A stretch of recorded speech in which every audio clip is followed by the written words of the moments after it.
I always forget to do that. Got to bring yourself back. I'm a little ashamed that you weren't doing any gun mounts. I know. I honestly thought about it, and I was like, oh, I'll skip it this week. But really, it's September 1st, so I shouldn't be skipping my gun mounts, should I? No. What's going on, Mike?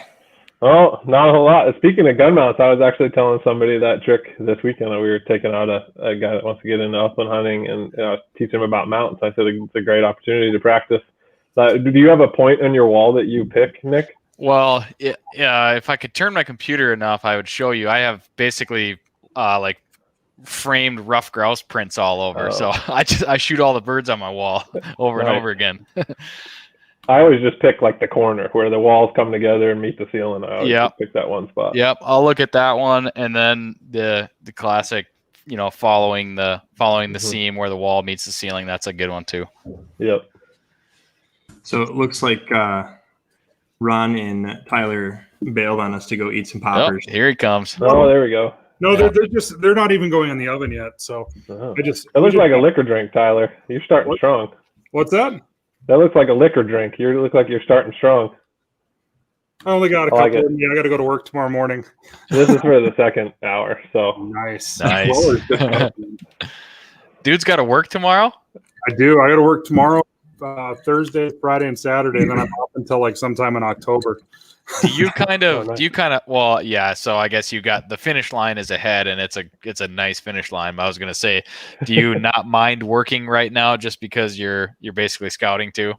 Yeah, pretty much. Yeah. It doesn't hurt, and then the big landowners that I talk to that I know, I make sure I stop in if I happen to see them out by the mailbox or whatever, and exchange a few pleasantries and see if they were seeing any birds and all that kind of stuff. But it's strategy, really. Well, I will do the honors of introducing our guest here as we get rolling, and at the risk of offending our guest in the first 5 minutes, Mike was a last minute addition here. I'll be honest, I texted him at about noon today and said, "Hey, Mike, you want to come on Hunter's Happy Hour?" And Mike's actually I don't know how regular of a viewer you are, but you definitely watch H3 from time to time. So Mike Neiduski of the Rough Grouse Society and American Woodcock Society. Thanks for joining us, man. Absolutely. Thank you so much for having me. And yeah, I try to watch live as much as I can. And if I don't, it's generally the first thing I put on Wednesday morning when I pour a cup of coffee after walking dogs. So nice. If you're watching it with coffee, you're not doing it. You're not doing it right. Yeah, it's a good happy way to start a Wednesday, to see the shenaniganry that ensues. Yeah. Occasionally, I'll just fast forward like to the last half hour to see how bad things got and go from there. I would imagine if you do that regularly, just go to the last half hour, you get a pretty good gauge of how that show went. That's great. Well, Mike, I mentioned it, Rough Grouse Society, American Woodcock Society, you're new in that role. We actually, when Ben was on here, I don't know, a month or two ago, he kind of hinted that you were coming online at that point, but you and I were talking about getting you on here at some point. Obviously brand new in the role, getting your feet under you, that sort of thing, but tell us a little bit about your position, territory, stuff that comes with it. Yeah, for sure. It's funny. Ben, in that one, that's the first sort of public announcement of me coming on board. We broke it here. Yeah, you did. It was a Hunter's Happy Hour exclusive. So I'm the Director of Regional Development for the Southeast. So specifically, my territory right now includes Virginia, North Carolina, South Carolina, Georgia, Tennessee, and Kentucky. You got a lot of work to do down in that country, Mike. Yeah, it's exciting. There's so much potential down here, and there is a lot of work to do. It's been a region that's needed a lot of help for a lot of years, and I live in North Carolina, so it's good to be right in the middle of the region and be well versed in the issues that we have down here. And I'm looking forward to seeing what we can get done. And it really, I'm sure we'll get into this at some point. The amount of stuff that we're already working on accomplishing between my position coming on board and Nick B. Miller, our Forest Conservation Director, has been incredible what we've accomplished under the new model in a couple months.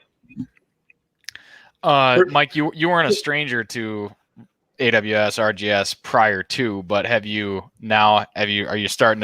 meeting more people? I mean, talk about an interesting time to come on board. Like, one of your roles, and I know this because I was a regional director for RGS, is planning events and helping the chapters pull off what they do. But right now there's not a lot of that going on. So has that been challenging? Have you still been able to make connections with the membership in your area? Yeah, it's just very different. So the indoor banquets are canceled for the foreseeable future. Yeah. Right. So that is certainly a challenge, and it's been interesting to try and work through that. I mean, Nick, Ben has been saying for a long time that we need to diversify the organization and come up with new and interesting things, and this has really forced our hand. And what I would say is that, to my point about the region and all the potential, it's been awesome, the welcome I've received down here, and having folks reach out and be excited and want to get on board and do things. And we're working on some different virtual events. I'm working with the H.C. Edwards chapter up in Virginia on having a virtual event here in the next couple of weeks. And then the other piece is, the nice thing with our pursuits, right, is it's outside. So we can socially distance and have proper safety precautions. And so we'll be rolling out some things, especially down in the South. I mean, we can go have a sport and clay shoot in November or December, and it's still decent outside, whereas unfortunately up by you're already socked in. Yeah, well, if there's no snow, we're still grouse hunting at that. Yeah, absolutely, and you should be. Yeah, but that is good that we're kind of it's September 1st today, transitioning into a time where the RGS and AWS can kind of get back doing some things. I mean, people are going to be way more out and about than they have been, so that's good. Yeah. You got a new puppy at home? Oh yeah, she's not here right now. So my wife's entertaining her downstairs, but she'll be up here for the second hour. Second hour is puppy hour. Yeah, she got under her feet last night, and that resulted in a shattered wine glass. So so I had to work really hard today to make sure that was squared away. To my Minnesota friends, here's a Northeast. Hey, grain belt. Grain belt. Cheers to that. Good action. Cheers. Ronnie, I was just in Minnesota judging a couple of weeks ago, and that's the first thing I did was went to the gas station and bought a 12-pack of grain belt. It never came to Illinois. Otherwise, that's what I would have been addicted to. Really? Mm-hmm. He's been just. I had to ask the Cashwise store in Stanley to order extra of it in. Well, he just drank half the bottle there. And your point is? So I've never had it. What kind of beer is it? It's a light lager. Yeah, it's a lager. Yep. It's I want to say I could get this wrong, but it's a Minneapolis St. Paul brew. I don't Minnesota beer, but I'd call it the PBR of the cities. Yeah. Yep, that definitely. Well, yeah, Northeast is an area of downtown Minneapolis that's pretty hip. I live there, so it's pretty hip. Do you have a mustache then?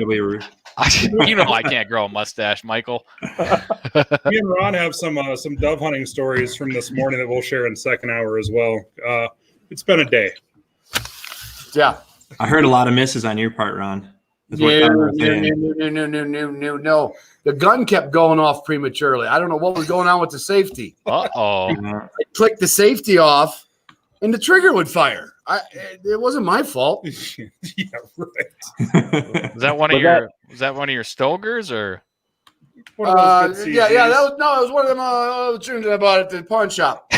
Okay, yeah. If it was your BL4, send it to me. I'll take care of it for you. You're never gonna get my BL4. Come on, Ronnie. I need the 20 gauge to match the 12. That is my dove gun in Virginia, and it's in Virginia in the gun safe. I missed that gun. What was that gun in your safe that I wanted to buy from you? Do you remember? Must not have been too important. There's one that you got that I want. Yeah, you were lusting. I was lusting. Yeah, in the Bible, you're not supposed to lust after your neighbor's possessions. I coveted your possessions. You coveted my possessions. I did. Legitimate hunting report from Sage Dust 22. Love it. He's got sharp tails in the bag. Nice. Oh, that's right. It's September 1. Yeah. So, dumb question, Tyler. Was Dove opener for you guys today, or was it already open? Yeah. No, it was. today. Okay. Yeah. Happy September 1st, everybody. God, it's finally here, man. That's the big tears right there. Yeah. It seems like summer was 12 months long. Yeah. It was a good ride, but we're here. It looks like there's quite a few people that were out early goose hunting with some success. Some people talking about dove hunting that they got done. Andrew's plucking ducks or doves right now, he said. Nice. Yeah. Where's the updated comments? Or Right over here. Jeff just finished cleaning those. There's my buddy Matt Zal. Oh, Hey, Matt Zal, did you go out goose hunting today? I bet he did. Yeah. How's Tom? Nick, you're going to be up on the 15th, right? Was talking to Garrett yesterday. It might be the 16th. Okay. Might be the 16th. We're getting our logistics ducks in a row. Did you look at the weather for up here next week?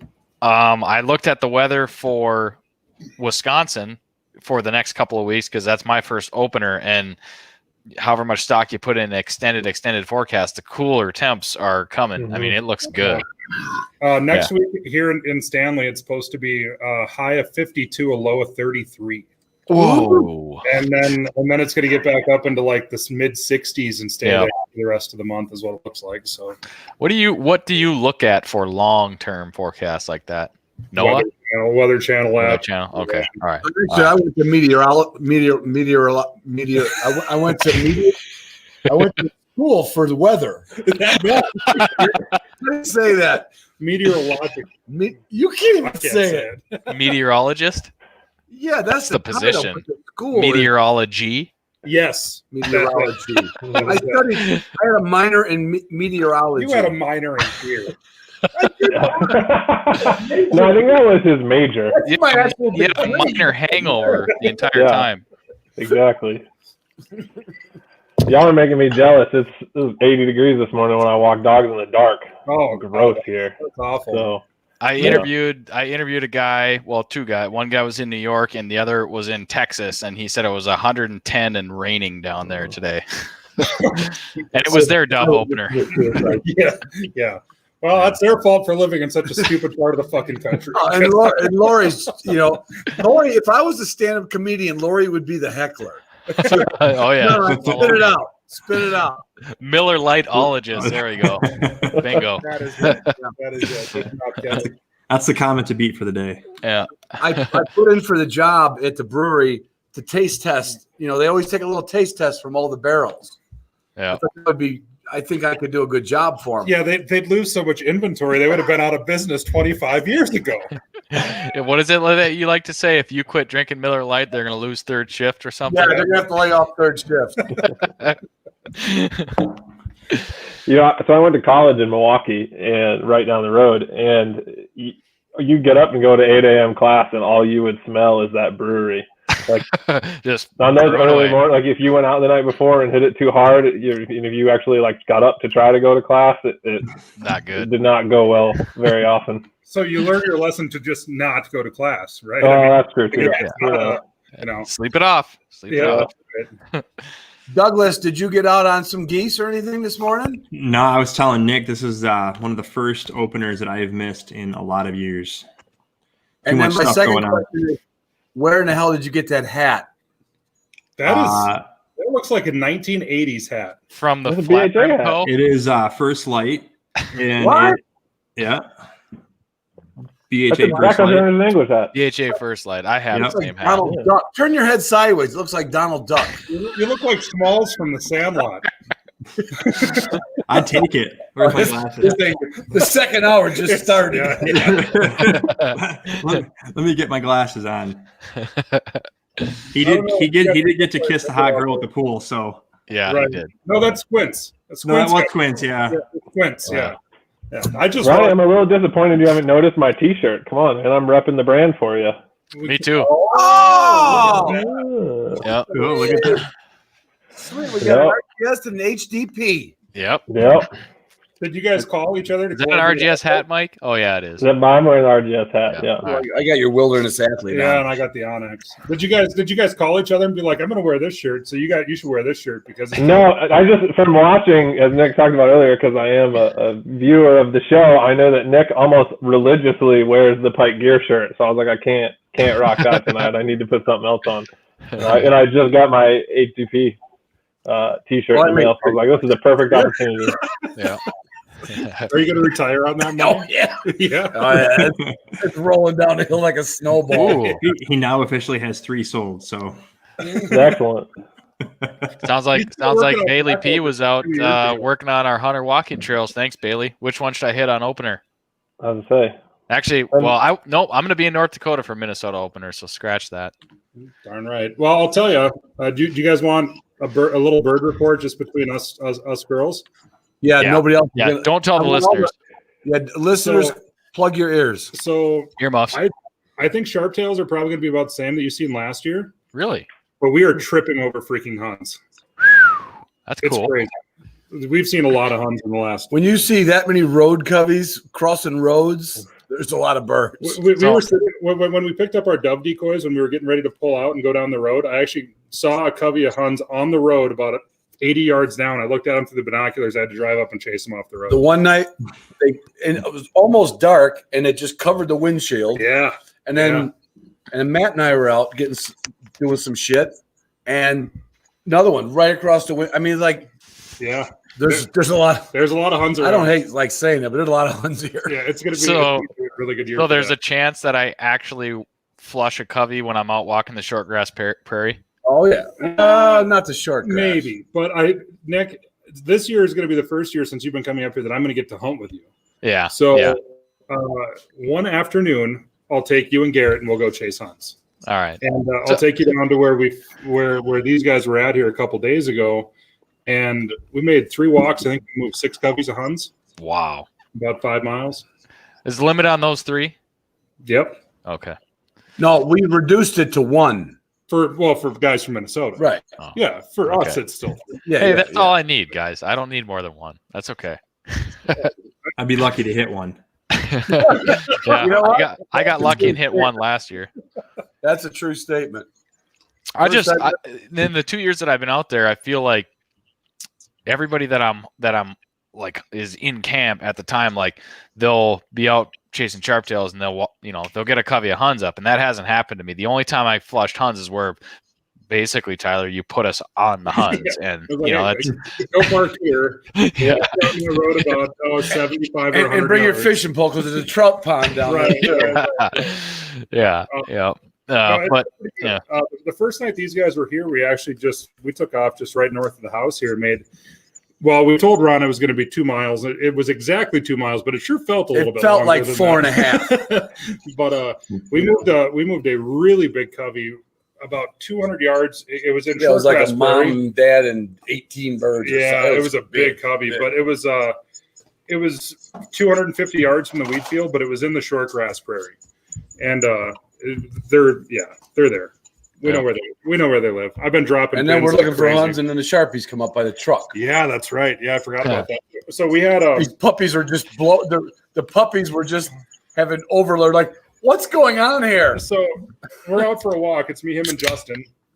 And I got my little puppy. Well, it's actually our buddy Bruce's little puppy, Roxy, down on the ground. And he's got, what is it, Bonnie the baby Brittany, right? Yeah. Yeah. And like, so it's puppy playtime, basically. Just exercise run. Basically. Yeah. And so we walk up this piece of CRP, and then we come back down this little pine tree grove in this wheat stubble field. And I look up, and me and Ron both saw the little puppy that I have. It looked like she was on point, and then a single Hun flew. Right. But we both thought that she was staring at the truck because the truck was really We're Like- right like- back to the truck, and dogs will do that. They'll be like, "Oh, what's that?" right. And Yeah. there's a dog barking, But she was actually pointing. She's actually pointing. So tell Bruce that. Yeah, I will. And so like she goes and she chases the bird, and she comes back, and we're standing there, and we're like, okay, they're not alone this time of the year. There's going to be some birds here.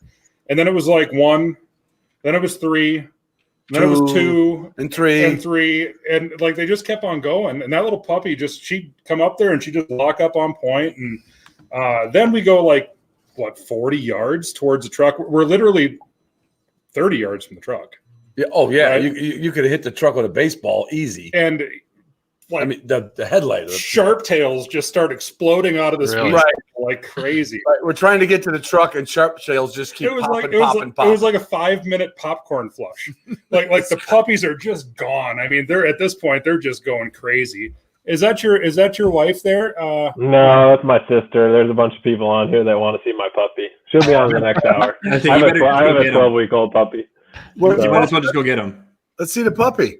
He said he Yeah, was well, she's being entertained right now, so Yeah. Really? Yeah. Oh, I know how I'll that grab her goes. for the second hour. Oh, Nice. Oh, popper Hey, we're delivery. We're gonna Can- break some. We're gonna break a little code here. You guys, you guys can live vicariously through us. right? We're having a little fajita here, and then And then the poppers will be out soon. the dove popper. Yeah. Well, can't we do like a little, let's do like a segment here, like a cooking segment. I mean, tell us what you're experiencing at this moment. Well, this is my wife's chicken fajitas. She thought she should pack me food like I was going away, like there's no stores here. Right. You're going to the North Pole. That's a bad problem to have. And dove poppers don't really fill you up. Yeah, Yeah. you get like 30 of them. Yeah, it's like M&Ms. Little combo plate there. I remember this fajita mix was in the cooler, so It's pretty dang good. It's a little sweet, yeah. kind of smoky. Well, so's my wife. A little smoky. No, sweet. Oh, Wink. okay. I'm winking. I know. Oh boy. This is going to be an epic hunter's happy hour. Mhm. Yeah. Well, it's September 1st, guys. I mean, it's it's a celebration. expected to be a little bit of a change of pace from here on out. So, Mhm. Absolutely. Mike, Next week, I'm going to try to do this from Montana. I'm going to have to do it over my phone. really? Mhm. You're going to be out there? Chasing rough grouse, and then we're going to be up in the mountains chasing blues. Get up on a high peak where they got cell Did I say service. sharptails? You said rough grouse. Oh, we're going to be chasing sage grouse, Turn to me. Oh, Yeah. and then we're going to be chasing blue grouse, and probably some rough grouse as well. yeah. Yeah, if you find some of them. Who are you going out there to see? Or are you just Nobody. taking a I don't know trip? anybody Taking a else. trip? Yeah, Brent Kroll, who's It's coming out. He's going to be out there. He's going to be up on Friday, and then Nate Burbach's going to go out there. Maybe Wes Larrabee. It's going to be fun. We'll have a crew. Nate Akey. It's going to be a good Okay. time. We'll have Brent- some dog power. Brent won't be there when I get there, will he? He'll be gone. Oh, he will? Mm-hmm. Oh, sweet. Okay, cool. He's going to be here until I think the 18th or the 19th. Okay, so yeah, we'll cross paths there. Mm-hmm. Doesn't Awesome. it sound like a country star? Yeah, It does. I could see that. yeah. I can actually. It's like a cross between break your heart. it's like Oh, that's where you're drawn Clay from. Aiken, a cross between Clay Aiken and Yeah. I don't know if there's a Nate country. Whatever happened to Clay Aiken? Who knows? I have no idea. Was he the first winner of American Idol or like one of the He first? didn't win. I think he got runner Oh, up. he was second place. Man, So, That's well outside my wheelhouse, man. I just it's a name. It's like, where were you? Doug's eyes are rolling back in his head. TD's got a fair question. Doug's probably got Clay Aiken CDs on his wall. Oh, Well, that's an interesting question because I've shot both. well, I'll be truthfully honest. Ooh, whoa. Backward sent me a case of shells. Number 6 shot. That is not my choice for doves. he was whining about the Capella count from shot 1. Right. But was that so? What is that? Is it ITX? No, it's just Bismuth. Business. Oh, bismuth. Okay. Yeah. Yeah. So yeah, you're a little lower on pellets count there. Not a lot though, but a little bit. Oh yeah. It's a lot. Well, could we say this? If you centered the bird, it's coming down. Oh yeah.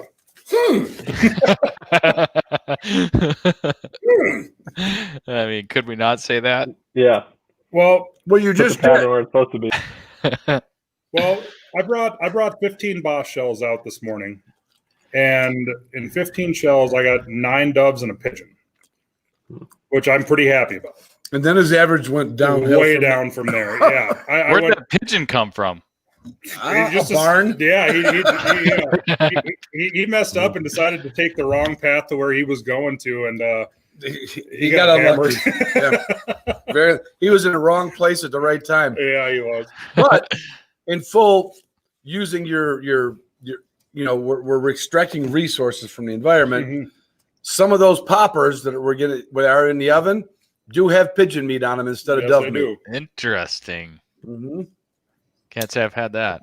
Going the squab route. I think they're But it's they're probably beyond gonna taste- squab. Yeah, it's gonna taste. It's gonna taste like a really tough, big Overcooked morning dog. shartail. Mojo's in the field. What's the setup? What's the method? 2 mojos, Mm-hmm. And a bunch of clip-on. about 10 clip-ons on the barbed wire fence. Really? Mhm. Okay. Just The night- sucking them in for miles.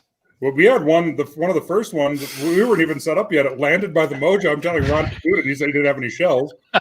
Then we both sit down alongside the fence, and the next one comes and lands on the fence between us. Next to the four decoys. He's like, "Hey, you're really quiet. Why aren't you talking to me?" And He's then like- we look over and Yeah, I heard that one dove say to the other dove, he says, how's the grain in this field? He says, check it where the tractor turns because there's more spillage. there's more spillage. Yeah.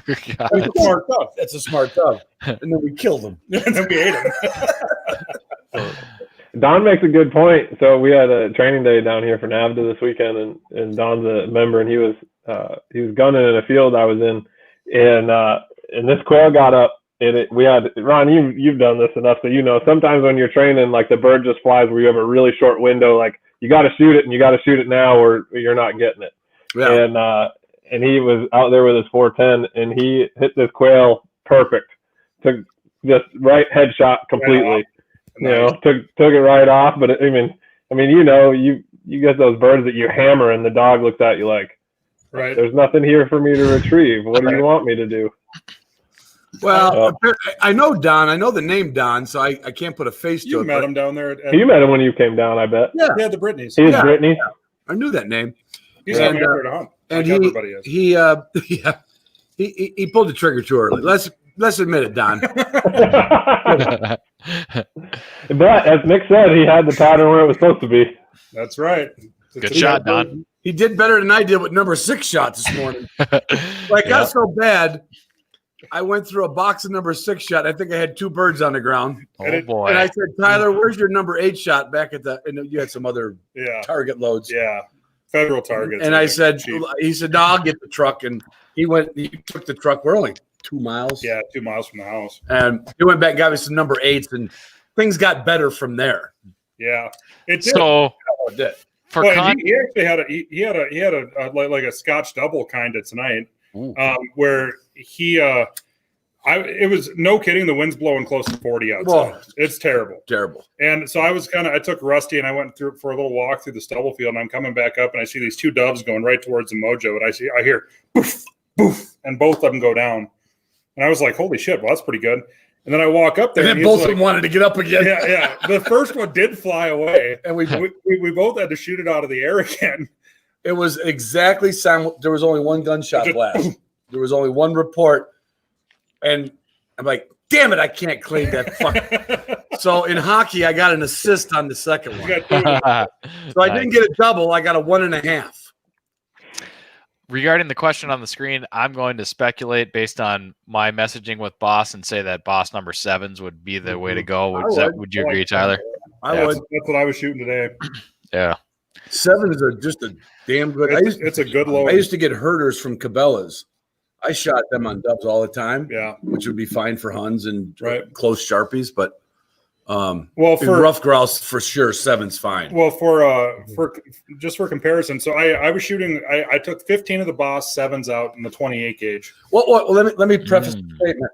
The night before, Tyler says, "I'm only going out with 15 shells in my pocket." I did. Is the limit But I had 15? a box in my. But he other had a hand. box in reserve. Okay. Because he did hit that many birds down, but they were all on the second barrel. It was, yeah. Almost every one of Almost them. every one of them. It was like boom, boom, but then I had a couple layups where they were coming Yeah. right at me, where Yeah. I dumped them. But so like the difference between the Boss 7 28 gauge and then I was shooting some cheap Fiachi, whatever shit, 7.5s or 8s. Yeah. Like there is a lot of difference in recoil to those 2 shells. Oh yeah. And More on the Fiachi? Or more on way the more than the Fiachi. Yeah, they're a way hotter load. When I go out to Montana, I'm going to take in the 28 gauge. I'm going to shoot sage grouse and blues with 7s. And then hope your dog's got a good tracking ability. Nah, I'll be dead. I'll be dead. Plus, I got one tracking dog.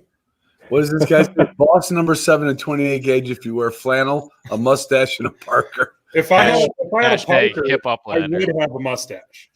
Yeah. I would. And I have a flannel. I just didn't wear it today. Right. Right. Well, Sean knows. I don't know, Kevin. Do you like your over under 20 gauge? Because if you do, there's no reason why you need a 20 gauge. But Yeah, 12 gauge is 12 gauge Does is- everything. Yeah. Does everything. 12 gauge is not popular, but it's not no less effective than it ever was. I will tell you right now, I gave some serious thought to taking out my 12 gauge this afternoon with 8s. Your percentage would have went down because you'd have took 3 shots. Oh well, for sure. But I mean, like my range would have been way extended, Yeah, you'd have had another 10 yards on it. and probably an extra 3 feet in pattern. Tyler, what kind of shot is Ron? Is he is he the kind of guy that's just gonna double tap, bang bang, or No, he's very studied on his second calculated? shot, Okay, I cool. can miss with a shot delay between shots. All right. Yeah. But I'll tell you, I have seen Ron where Ron really excels. I'm going to give him some credit here. Before we get into the second hour, we're going to tear him apart. But when he doesn't have any time to think, he's smokes him. Like he made a shot with like a crossing, probably 50-yard shot with a 16 gauge. The first time he was up here hunting with me on a sharp tail, and he stoned that thing. Yeah. And then I've seen where a rooster gets up off point. Oh, that and one goes was away, and it's boom, boom. God damn! Oh yeah, he gets mad. I shot the tail off. My that dog one. walked back to the truck and started the ignition. I think that was the last bird already pointed. I've never seen her point any other time. Poor bitch. She's like, I got it. She had it off. Please kill it. She's like, you suck. But we do have some really good news on Ron's other dogs from this week. Well, I would say really good news, but I'd be happy. I took Miller out, who wasn't pointing, and he's been sitting on the bench for 2 years almost. Really? Because I got Taffy last year and I let her go crazy, so I screwed her up. And he got a couple birds in South Dakota, or got on a couple birds. But I went out for another walk down by that reservoir way out of town there. Gorgeous spot. I'll take you down there, Nick. It's one of the prettiest spots you'll ever see. It's pretty. Well, you'll see some video of it someday on my Instagram because we had a friend with a drone. Yeah. Nice. And the Miller's down. He went down this hill. He's gone, and I got my Garmin 550 Plus. I got him right here. I took the whole tray, and I took the Garmin 550 Plus. So when the watch goes off, it's about 4 or 5 seconds before the watch. Yeah. Gives you the zzz. Mm-hmm. And he's 120 yards away, according to the watch. And I go, now he's probably taking a shit. And were you right out of the truck at that point? No, but a little while. Okay. And I'm with my buddy who's got the drone, and I said, no, I probably don't want to walk down. It was a downward hill, 120 yards. Send the drone. And I just stood there. I'm like, I'm looking at my watch, and I pulled the transmitter out. My hand, saying the same thing. I guess I should believe that my dog's on point. Finally, he's on point probably 20, 30 seconds, and then all of a sudden, I saw the yardage change, and I saw the bird flying away. Oh yeah, I was happy. Yeah. And then little Taffy got into. Well, she got some dove retrieve. Well, that's our two material. That's our two. It's gonna be good. You know what? We'd find some ditch birds, and I'd bail her out of the truck and let her get in the ditch. But her biggest problem is it's not a problem with nose and birds. It's I got to get this control back that Jordan started with her. Yeah. And I got to overlay this control with the collar. And I've got to do that like in the next 4 weeks before I won't go grouse hunting much, the day it opens. It's if it's cold, I'll go. And there's too much foliage. Right. But so I've got a lot of work to do.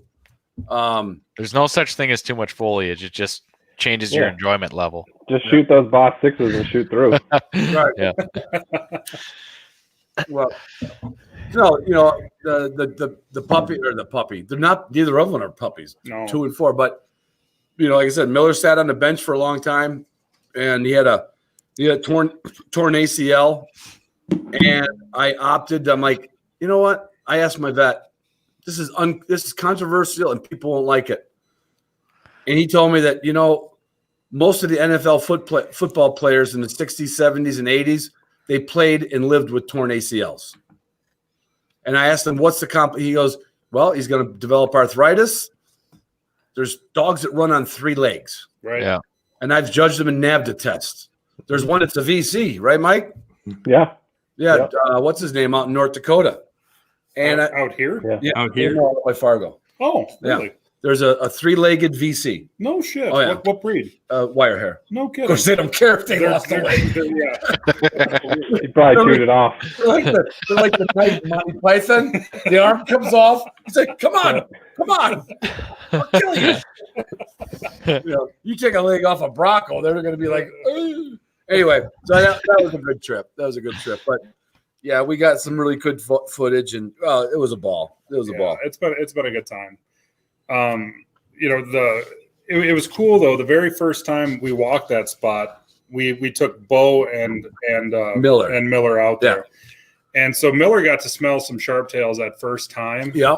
And then when he took him back there the next day, By himself, found him and pointed him. Yeah. Which is pretty cool. But he was working nice. Right. And Justin was walking with us, and he was chasing some Sharpies that came up, and I know enough. I'm not going to call him off. Like sure. It's just building that, like, oh, this is what I smelled it. I lost it. And then proof in the pudding a day later, right? He smelled it. He's like going, I better not move. I want to keep on smelling. If I could have got down that hill with a shotgun, I could have killed the bird. Sure. Because he was, Sure. But just to kind of build off that whole ACL thing, though, my buddy Nate Burbach, he's got a pointer. Bought it as a finished pointer at 3 years old, and had a fantastic season. I mean, that dog was everything that it was billed to be. It was a great dog. And second year, ACL went. I think it was a $2,000 surgery. Yep. And then he talked to his vet, and he's like, so what's going to happen now? And his vet's like, well, probably the other ACL is going to go. Exactly what happened. Like the next year, he had to replace. The other ACL is getting repaired this year. So he's had the dog for 3 years. He's got 1 season out of him, and now he's going to have to repair both. Yeah. So it's going to end up being about a $7,000 dog, and he's going to have 1 season under his belt. And then the big problem is he's going to be 7 years old, something like that. So he's kind of on the downward side of his prime, anyways. But and I'm not recommending that, but I think I know in the Broncos, it's just not a thing. I mean, there's a lot of things about a Bronco. But he ran nice, and he didn't limp. You can't tell. No, not at all. You can tell when he stops. Huh. He'll hike his leg up, and when he sits, it points out to the side. But if you ever seen me walk, I got bad ACLs. He walks like a Bronco. I walk worse than Miller runs. Yes. Yeah. But I will tell you, I've never seen a dog more steady on dragonflies in my whole my life. God. That dog will point a dragonfly for days. If that dragonfly doesn't move, you can't, like, you're not. You'll know where it's at. You have to kill a lot of dragonflies to make a meal.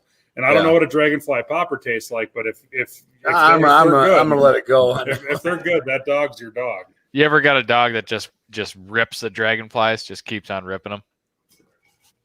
Yeah, I kind of like those dogs.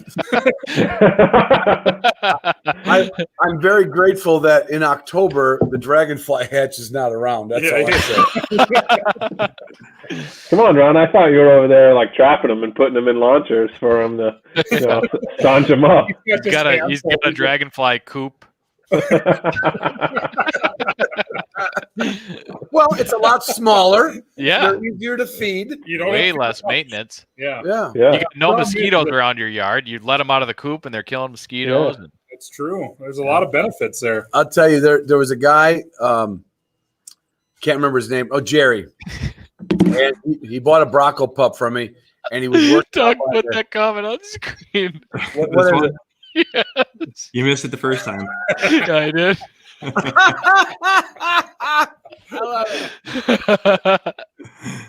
You can catch dragonfly with a mouth shut and put the wings off the flies. I don't know if I like our fans anymore. But so this guy Gary's got a Bronco from me, and I'm telling you, I know there's a lot of breeds of dogs do this, but I think there's some genetic thing. they will find more fascination with butterflies and insects. Huh. And probably because they didn't get into birds early enough or whatever, but they get obsessed by it. Isn't it? Obsessed. Didn't you say that they tend to mature a lot Oh, slower than a lot of other dogs? Yeah, but That I could like be them. it. I like them to mature before they're too old to hunt. And this dog, 7-year-old dog. That dog's just being immature. He's slow to mature. he'll come around by the time he's 10. And Jerry joined up to the Southeast chapter of Michigan, and he was telling me, he says, "Yeah, I got a guy that's working with me." And I said, "You know, Jerry, I'm gonna drive out to the test. I wasn't judging or volunteering for the test. I just went out to go watch it." And there was some kind of like a little yellow butterfly hatch going out in the field that day. I mean, they were literally Everywhere, yeah. everywhere. This dog spent his 20-minute field search jumping and eating yellow butterflies. And I walked out of there going like, "Please block out my license plate number, my kennel name, please." But I'll tell you what, that dog now, he sends me pictures every year, grouse and woodcock and pheasant. But yeah, it's, if anybody's listening, don't even think about a Bronco. Okay, I would Love that. you have to be as thin. You got to be as thick-skinned as me to own one of these things. I was we were pretty drunk the other night, and I offered something. I like that you had to put that qualifier in there, not Right. that it was, like a normal expectation. I told him, I said, if he wants to take that little puppy home and take her back and watch her until Bruce can pick her up, I'll keep Miller here for a month. Oh, I would do it in a heartbeat. Oh, Yeah. our waitress is here. Oh, Baby. Oh, We got poppers. Thank you, Justin. Nice. Nice. that one there looks. Let them cool a little That bit. one there looks pretty rare. I'll give you Oh, that. I'll eat sushi dove. I don't care. Just that one. But the rest of them all look great. Oh no, Ron, have you ever done an NA test where a puppy does that with like swallows, just chases them like bugs, and you spend Yeah, 20 minutes can't following stop. the thing around? And them swallows, all they're trying to do is get a meal. Yeah. Kelly Farms is brutal for that. It's the amount of, every time I go up there, we end up with at least one dog that chases swallows. For 10 Really? minutes. Yeah. Because it's all the And then ag. it's a real challenge to give this dog a score. You know, I thought Miller was going to jump up in the air and pull the drone down the other day. Oh. He was pretty interested with that drone. should we say You never want to get an immature dog on too many drones. That leads to bad things. Yeah. So when I was coming out, you guys were talking RGS. Do we need to get any business taken care of again, or should we jump back on RGS? Well, I have a little bit of business, and it mostly has to deal with. I have 2 action items for you, Ron. Oh Yeah. boy. So you know how you're always talking about keying cars? Yeah. Yeah. There's 2 people. There's 2 people on Hunter's Happy Hour that the next time you see their truck, you need to key them. And I bet you could walk outside right now and key one. Is it me? Yeah. Yep. So there's one. I'll give you the If you take All right. I'm doing it. I'm doing it on the air. if you take a wild bird from this country, you got to support the organization that supports that bird. Amen. It is ignorant not to. That's why I'm a Pheasants Club member. Right. And I appreciate that. I'm Partridge. actually, Tyler, I'm less concerned about you given your geographical location, and you only come over, I'm doing it 'cause once, which I appreciate. And I'm doing. But there's somebody else that is, unless you've renewed it recently, it's not up to date. I've shot 8 rough grouse in my life, which is probably more than him. And In the I'm not last a- year. It can't be me, Mike. No, it's not you. It Okay, can't I be was mine. gonna Mine's say, on auto renew. Is it? We're gonna have to Should be. chat offline because maybe your credit card expired. So what's the second? That's possible. What's Your the second one is our illustrious producer. Is AWS and RGS, is it the same thing, or should Yeah, I but apply you for can both? I'm gonna go look right now. You can go to There's either no one. way. Unfortunately your one day you know what? Maybe we could still get him the membership deal, Mike.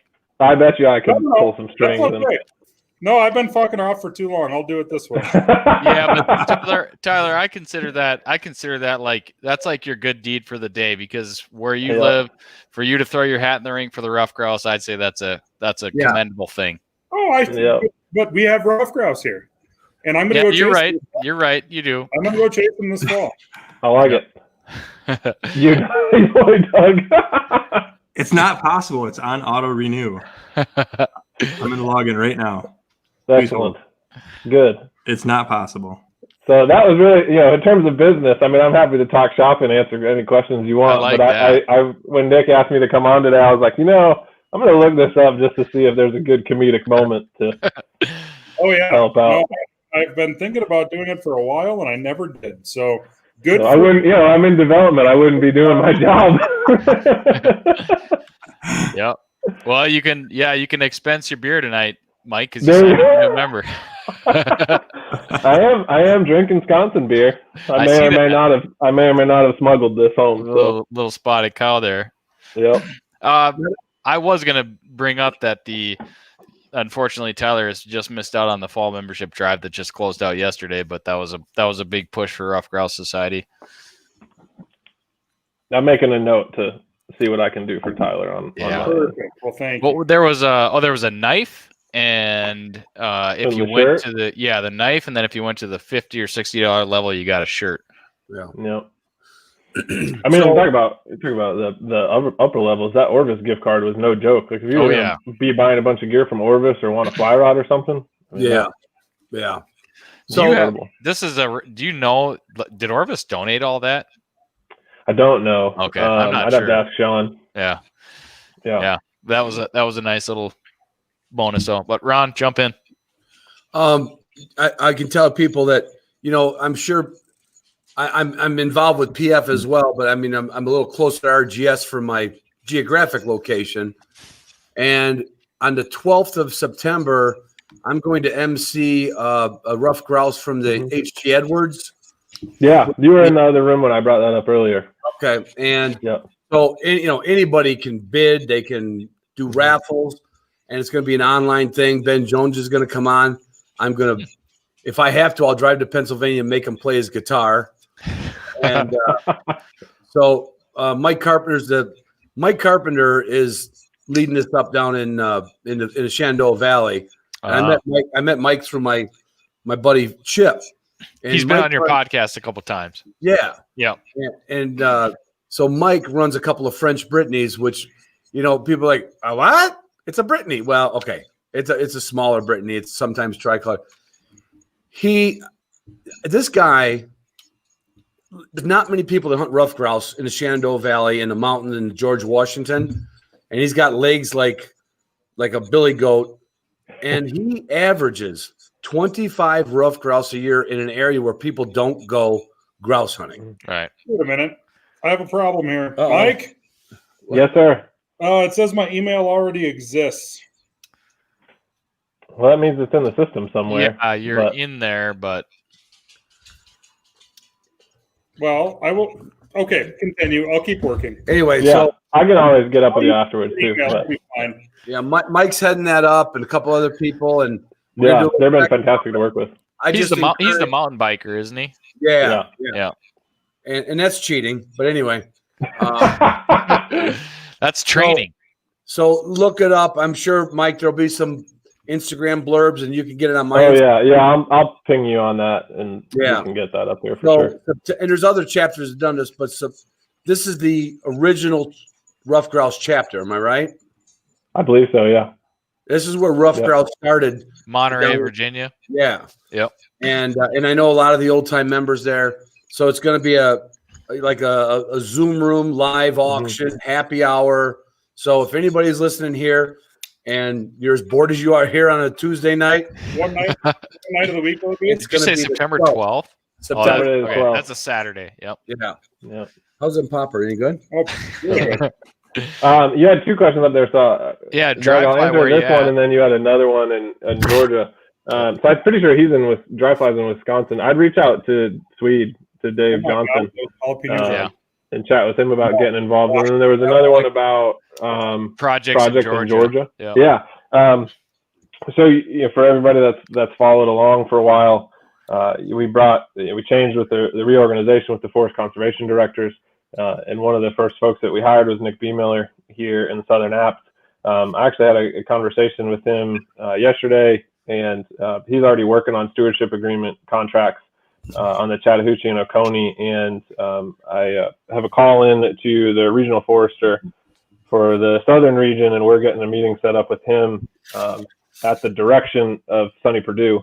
So it's serious. Oh, nice. So we're having a conversation with them about what we need to be doing in the southern apps to get rolling on some habitat projects and do some things. So I don't have anything concrete to announce in Georgia, but the ball is already moving far more than it has been in the last decade or so. Holy wow! Those things are hot, aren't they? Yeah. Mike, I would also Mike. say, we're working on a project with TWRA in Tennessee. Also What's some stewardship TWRA? projects. Tennessee Wildlife. I'm blanking on the acronym. It's Research Association. It's their Yeah. or Wildlife Resources. Okay. DNR Agency. equivalent. Yeah. So we're working on an agreement and a project with them. Working on a project in Kentucky. The H.C. Edwards chapter, they're working on a wildlife clearing restoration project up there in the, I believe it's the GW. So it's been nice to be getting some things done. In terms of the Cherokee, South Cherokee, we're working on some things. North Cherokee is a tough nut to crack right now. So that's why we're working on this project with TWRA. For whatever reason, that we just can't move the needle. Hopefully this conversation with the regional forester for the Forest Service will help push that along in the Cherokee. Mike says, "Will Tyler get this done before hour 2?" Doubt it. Totally doubt it. Just use a different email. I couldn't figure out my password. Just use a different email. That's what I'm doing. Scott Caldwell was asking how he got on here, but apparently he found out. Yeah. So I just saw him. Okay. Hey, Scott. What's up, Scott? Oh, Caldwell. Mike, have you hunted in Georgia? I've not hunted in Okay. Georgia. No, I want to. I was actually talking with a NABD buddy on Sunday about getting down there to see what that's about. It's funny down here. There's a lot of excitement for grouse and woodcock. Folks, really look at the particularly younger folks. They look at the bird as like this trophy experience. Did you do it? Order. Nice. Yeah, thank you. That's awesome. Beer's on me next time I see you. Hopefully you'll feel better than when you I did don't think you it. can penetrate that stuff. Scott wants to know if he can video in. No.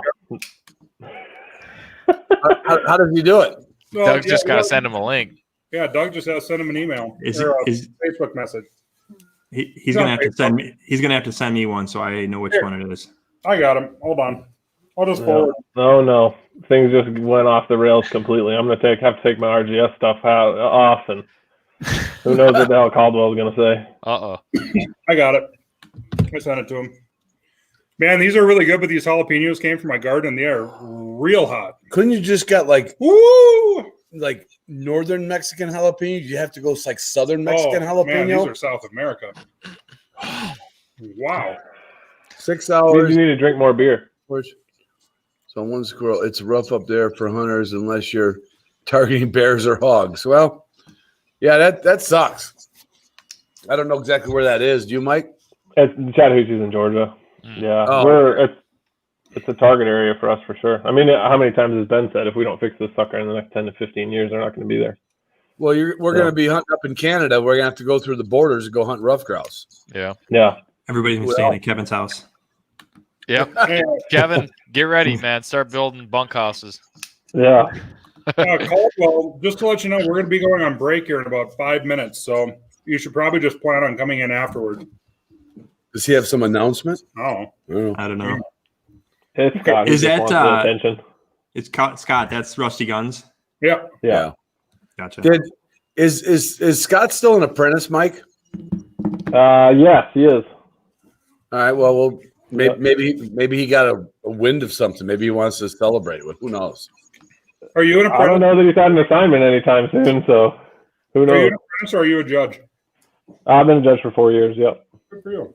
Oh my God. I just ran my numbers. I mean, COVID kind of ruined it. I was shooting for 100 dogs a year, but Come on there. just shy of 350 right now. Is it too hot for you, Justin? Woo! Caldwell. Gentlemen, What's good up, dude? evening. Yeah, the Uh-oh. Somebody light the dumpster fire. We're gonna be Oh, we're no. gonna, Not we're that bad. Flip We're your going phone. to go on a break here in about 3 minutes, but Oh, hi. Howdy. Scott, flip your phone sideways. Dog on screen. Oh, sideways? I can do that. No. There you There you go. Look at that. Orients. Scott, Orientation. Scott, go take a walk off the plank and let me talk to Kylie. Hey, Ron. Hi, Kylie. Hey, I just wanted to make a comment. I'm really glad Mike's in the position that he's in. I mean, there's probably no better proponent for the grouse in North Carolina, at least, in RGS in our area in the southeast and stuff. And I'm not sucking up to him. I mean, That's a bold-faced lie, and you know it, Caldwell. we've had a lot of boathouse conversations about North Carolina grouse. Let's put it that way. And I'm really glad he's a part of it down here in the southeast now. That's cool. What dog is that behind you? Is that Falco? Yeah, that's our horse. Yeah, but he's injured. Oh, Uh-oh. no. He's on injured reserve. What happened? The little bitty baby. Aw. Yeah, he's my bubble wrap boy. Let's put it that way. If there's something for this dog to get into, he will get into it. We just finished the tin and the siding on the new kennel expansion, and he somehow found a 6-inch piece of tin out in the yard when he was running, and it cut the top of his foot. Oh, Oh, dang. no. He's drugged right now, so he's out of it. Oh, boy. Just like the rest of us on the Hunter's Happy Hour. See, Falco, look, you're on TV. Hey, Scott, Yes, sir. you're going to have to stay tuned. You got to stay on screen after the break because I have a very pertinent question for you. Okay. All right, because we're going to break here in a couple minutes. We can bullshit about anything, but your answer might take a few minutes. So, Uh-oh. yeah. We don't want to run up to any hard stops. Right. I feel like I'm being set up for something. No. You're the only one on screen that can answer the question, Oh, that's even worse. and it's because of your background. There you go. I'm just saying that, I'm looking at least 1, 2, I know maybe 3 NAVDA judges on there and a few other guys that do a lot more wild bird hunting than I do. So I don't know how many questions I can answer. And Scott, it's about your former life, Okay, I can do that. your former profession. Yeah, Military. yeah, we can make Yeah. that work too. Yeah. So when does the before we jump out here, when does the North Carolina grouse season start? Is that like an October 1 thing? Middle of October. Middle of October. 17th, whatever that Monday is. Yeah. Got You got to be a brave individual though, even though it's probably 10 to 15 degrees cooler over there than it is where I live. You've got to be a really brave individual to start trudging around those mountains though in early October. On opener North even. Carolina. Yeah, well, it's between the cover and the snakes. It's, Yeah. Ooh, yeah. not worth No it. thanks for the snakes. Although we Yeah. got wolves up here. I don't know what's worse, wolves or snakes, but Yeah, I'll take wolves 9 times out of 10, man. that's probably the No. statistics would probably say wolves for sure. We're not For gonna bird- play that for bird game. dogs, but But I want to get sex ed in German. Yeah, I don't want to play your sex doll. Did you Yeah, no. read that? No, you don't got it. Tyler, you don't have a swimming pool, do you? 3 more drinks. Oh, no. That'll be good. Yeah, the day Sharptail Ridge gets a swimming pool is the day Ron never comes back. Yeah. Or it's the day I moved to North Dakota. Yeah. I'm gonna get a big cattle trough with like an outboard in there, and we'll just fire that thing up. I'm and going to it'll tell be you like a this, even jacuzzi. though it's not second hour. We have where I live in Michigan, we're on 15 acres. You can't see anybody's house. And we have a above ground pool, but I built a nice deck all the way around. And every afternoon we're out there if we can. Is this a story about how you still swim naked? Yes, I still Man, I still swim naked every day. And my wife's like every day, every day. And my Absolutely. wife morning, afternoon, or evening. usually like 3 or 4 o'clock. That's all. If you can get Yeah. pictures, I'll put them up on there. Don't get it. Little afternoon delight. Oh man, dude. And I always tell Sue, I'm like, no one's here. You don't need a suit to go in the water. Oh yeah.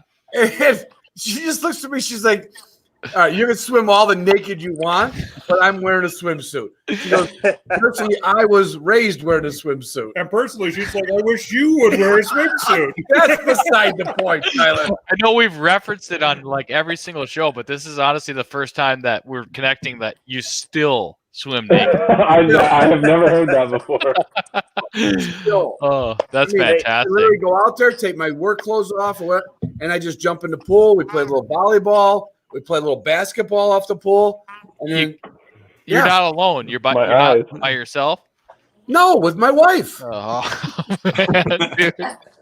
I may have missed this, but how is Ron and Tyler together?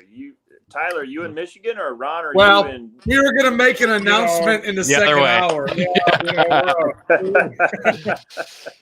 had to out bring in his North dogs Dakota. up here so they could find some birds. Right. I got you. Just my buddy Justin, you've heard on my podcast, he comes out and runs on early season birds and then goes to Montana and does it. And I just wanted to hook up because I never chased a bird I've learned to chase them in the spring for grouse and woodcock, but I've never done it out west where the trainers come. It's a different game. And these sharp tails are, I don't say they're just so immature that. No, they're stupid. And for a trainer like Justin, not me, because you and I aren't trainers. God, no. By any means. No, we're drinkers. But what I saw the value was, in a normal year, sharp tails, you might get 6 up and then 1 and then 2 and then a late slinger. But now it is a 2 to 3 to 5 second delay on these flushes because they're all immature birds learning their defense skills. Right. And as a trainer like he is, he's working steadiness on those dogs. Yeah, that's cool. So the first bird gets up, the dog steps a little bit. He might have to whistle, tap it. Second bird gets up, and the dog thinks everything's over because you can't replicate this in a training yard. Yeah, there's like no better scenario. Right. And launchers and all that stuff, the dogs know it. So the dogs are out there running like they're hunting for an hour, and then they hit this covey of sharp tails. And as a trainer like he is, you got the opportunity to cement the steadiness in. Right. And then a minute later, before there's just because they're so young, there's one more sharp tail. Yep. And the dog's like, yeah. And so now I get why these people come out here to run on those early birds. It's not, I mean, yeah, they want to kill birds later on. And I will say, like, we don't run on a covey again. We just find them once and get out. Find them once and get out. But there's a plenty out there. And I never understood. I was like, was this for bird contacts? He goes, yeah, but it's really when you're getting a dog steady. Yeah. Right. What could do it better than this sporadic, delayed? You can't set that up. You'd have to have 7 launchers, and the dog would know you're setting up 7 launchers. And the other thing about it too, though, is that I know I'm just like you guys, and Ron included, where once hunting season opens, I kind of quit watching the dogs. Yeah. So right now, you're watching that dog. You're not concerned about shooting those birds at all. So you're seeing when that dog takes a step or moves at all or whatever. You can make that correction because you're not worried about killing birds. Yeah. And so it's kind of a twofold thing where it's almost a perfect storm where there's very young birds that are immature.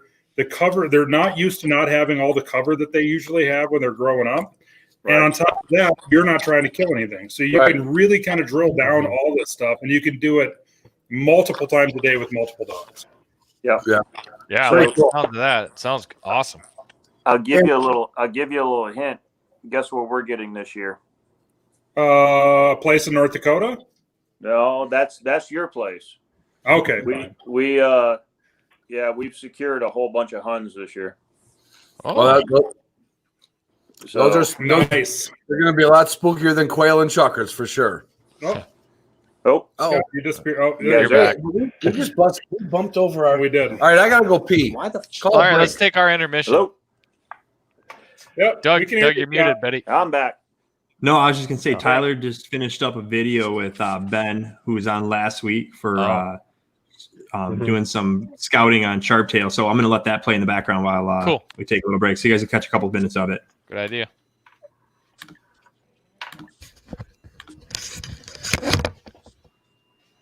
For those of you guys who do want to watch this whole thing, Freaking Alan calls me. Why the fuck is Alan calling me at 9 o'clock at night? Hey Scott, you need to go on mute, bud. Yeah. There you go. For those of you who do want to watch this whole video, it's on the Birds, Booze, and Buds YouTube channel. And I'm going to try to find a way to share it to Instagram as well. But All right, can you hear it? nope, you got to hit play. What it was? Let me do this. I'm Tyler Webster with the Birds, Booze, and Buds podcast. And I'm Ben Bredigan with the Onyx Map. And today we're going to talk about sharptails. And we have Tyler, and he is the guru when it comes to Sharpies and also Huns. So we're out here at his place here in western North Dakota, and had a great time walking around today. And I mean, it just gives me goosebumps. It was so much fun. It was a good day. Yeah, so we're going to talk about how we find Sharpies and what we're going to look for, how to use the Onyx Map web map and also the app to find these birds, what we're going to look for. So I'm going to a new state. I'm coming out to North Dakota for the first time. I don't know anything about Sharpies. Sure. Where do we start?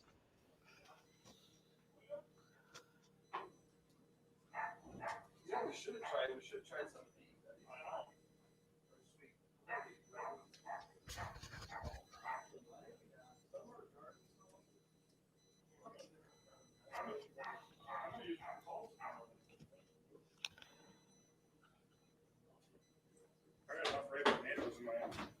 I saw it. I was going to eat. I was going to grab one of them. Grab them. I don't like tomatoes. Really? No, I just planted them just for.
Are we back? Did we have a commercial? Nothing. Nothing. Never mind.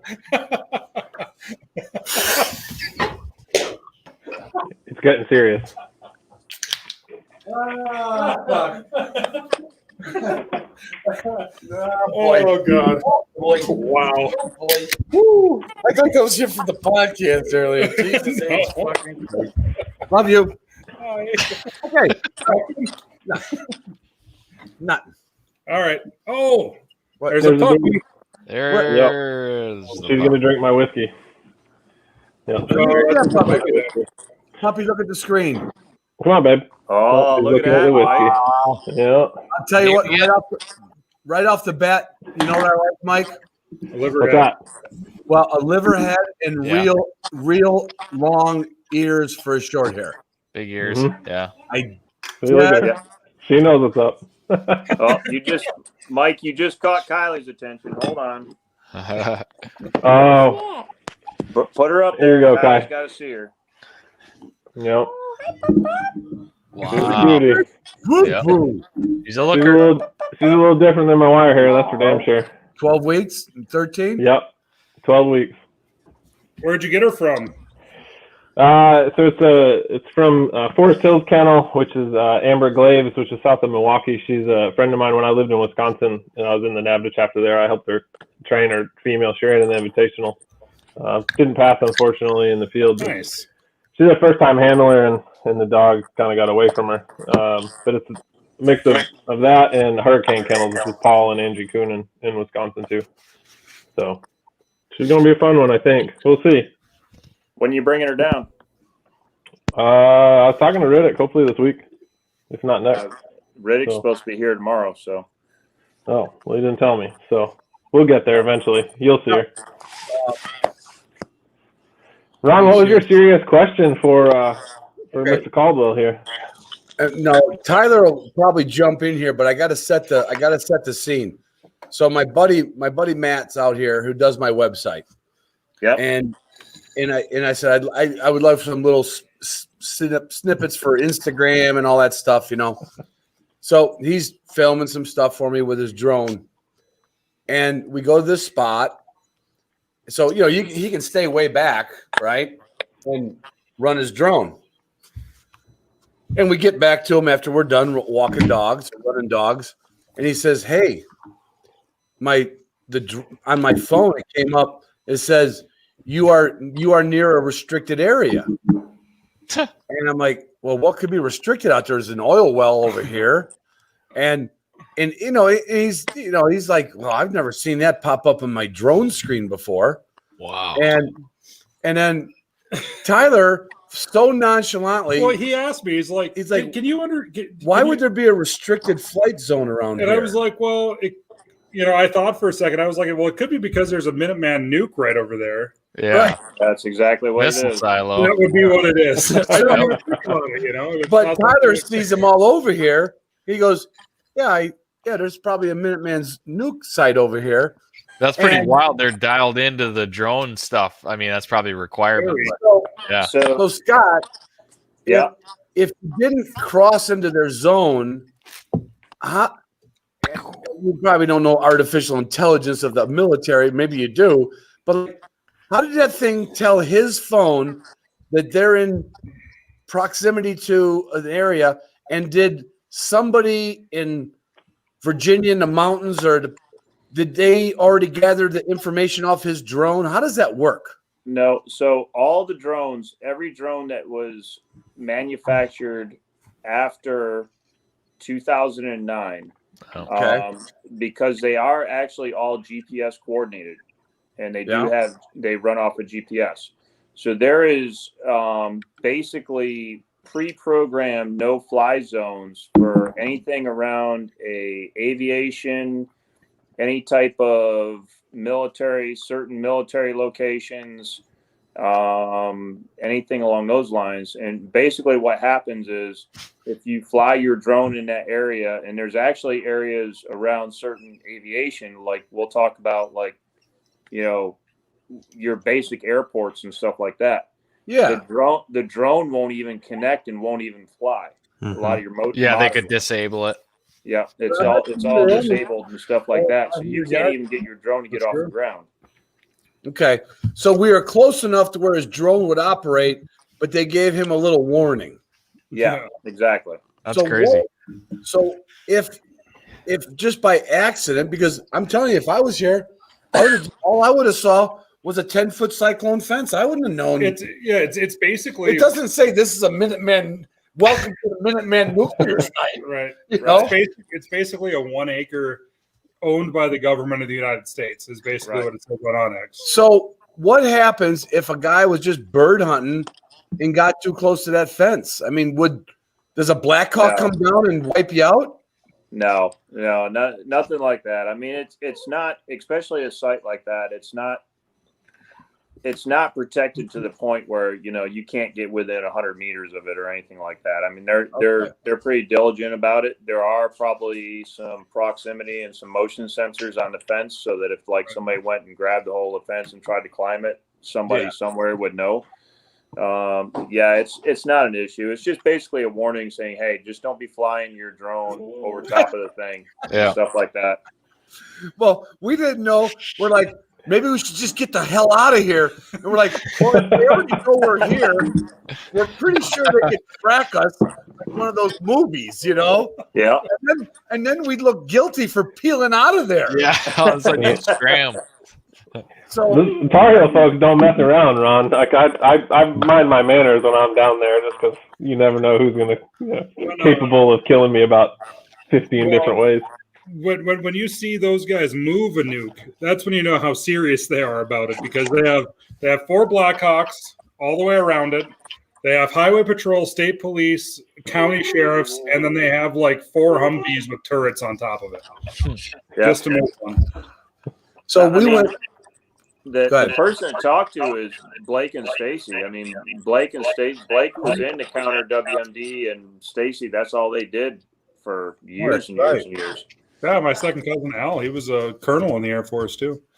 So we went back to get this same shot with like some morning light, but we got further away from the fenced area before we turned the drone on. So the warning didn't come up or anything. And then all of a sudden we look over and there's like 3 Humvees with the machine gun turrets.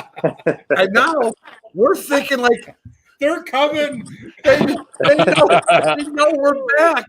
They're not going to give us the warning on the iPhone. Well, they were tracking your phones all night. So I'm looking for some red dot. They're still watching around swim in the pool every afternoon. So, hey, just make sure you got dogs on the ground and you're wearing orange. You're good. Yeah. But we saw this tractor trailer. It looked like it was bigger than a regular box trailer. It was taller than a regular box trailer. And there was that emblem of the Minuteman. He's got the musket with the stars around him. Got the old Civil or Revolutionary War hat on. Yep. That Minuteman. On the side of this semi is this logo with 3 Humvees. And I told Matt, I said, why don't we pull in there and ask him if we can see it? He's like, I don't think we ought to go. I'm like, well, I mean, I go to Disney World or something, and little people come up to me with cameras and ask me, why can't I just walk in there and like, hey, can we see the nuke? Yeah. Dude, you're glutton. You're glutton for it, aren't you? Yeah. Literally, when we walked out and then we came back out, and this big semi tractor trailer where they're like, oh shit, we're back, and they know we're back. So then the last part of it is, and you can embellish this, Scott. Maybe you shouldn't from your background, but if a person were to be just a derelict and try to climb that fence, is someone going to show up there pretty quick? Yes. Yeah. Okay.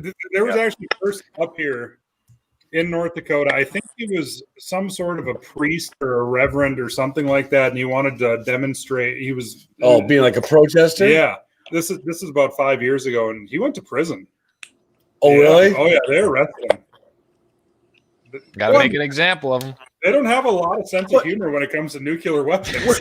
I mean, like, I know that should not shock us, but they really don't. But where were those 3 Humvees the day before? That'd be like the day that they're moving one. Try pulling in front of one of those guys and see what fucking happens. They're going to shoot the car. So, but my question is, there's no military base. There's one in Minot. No, but they're called MAFs. They're you know what they stand for, Scott? It's MAF. It's like a mobile. Yeah.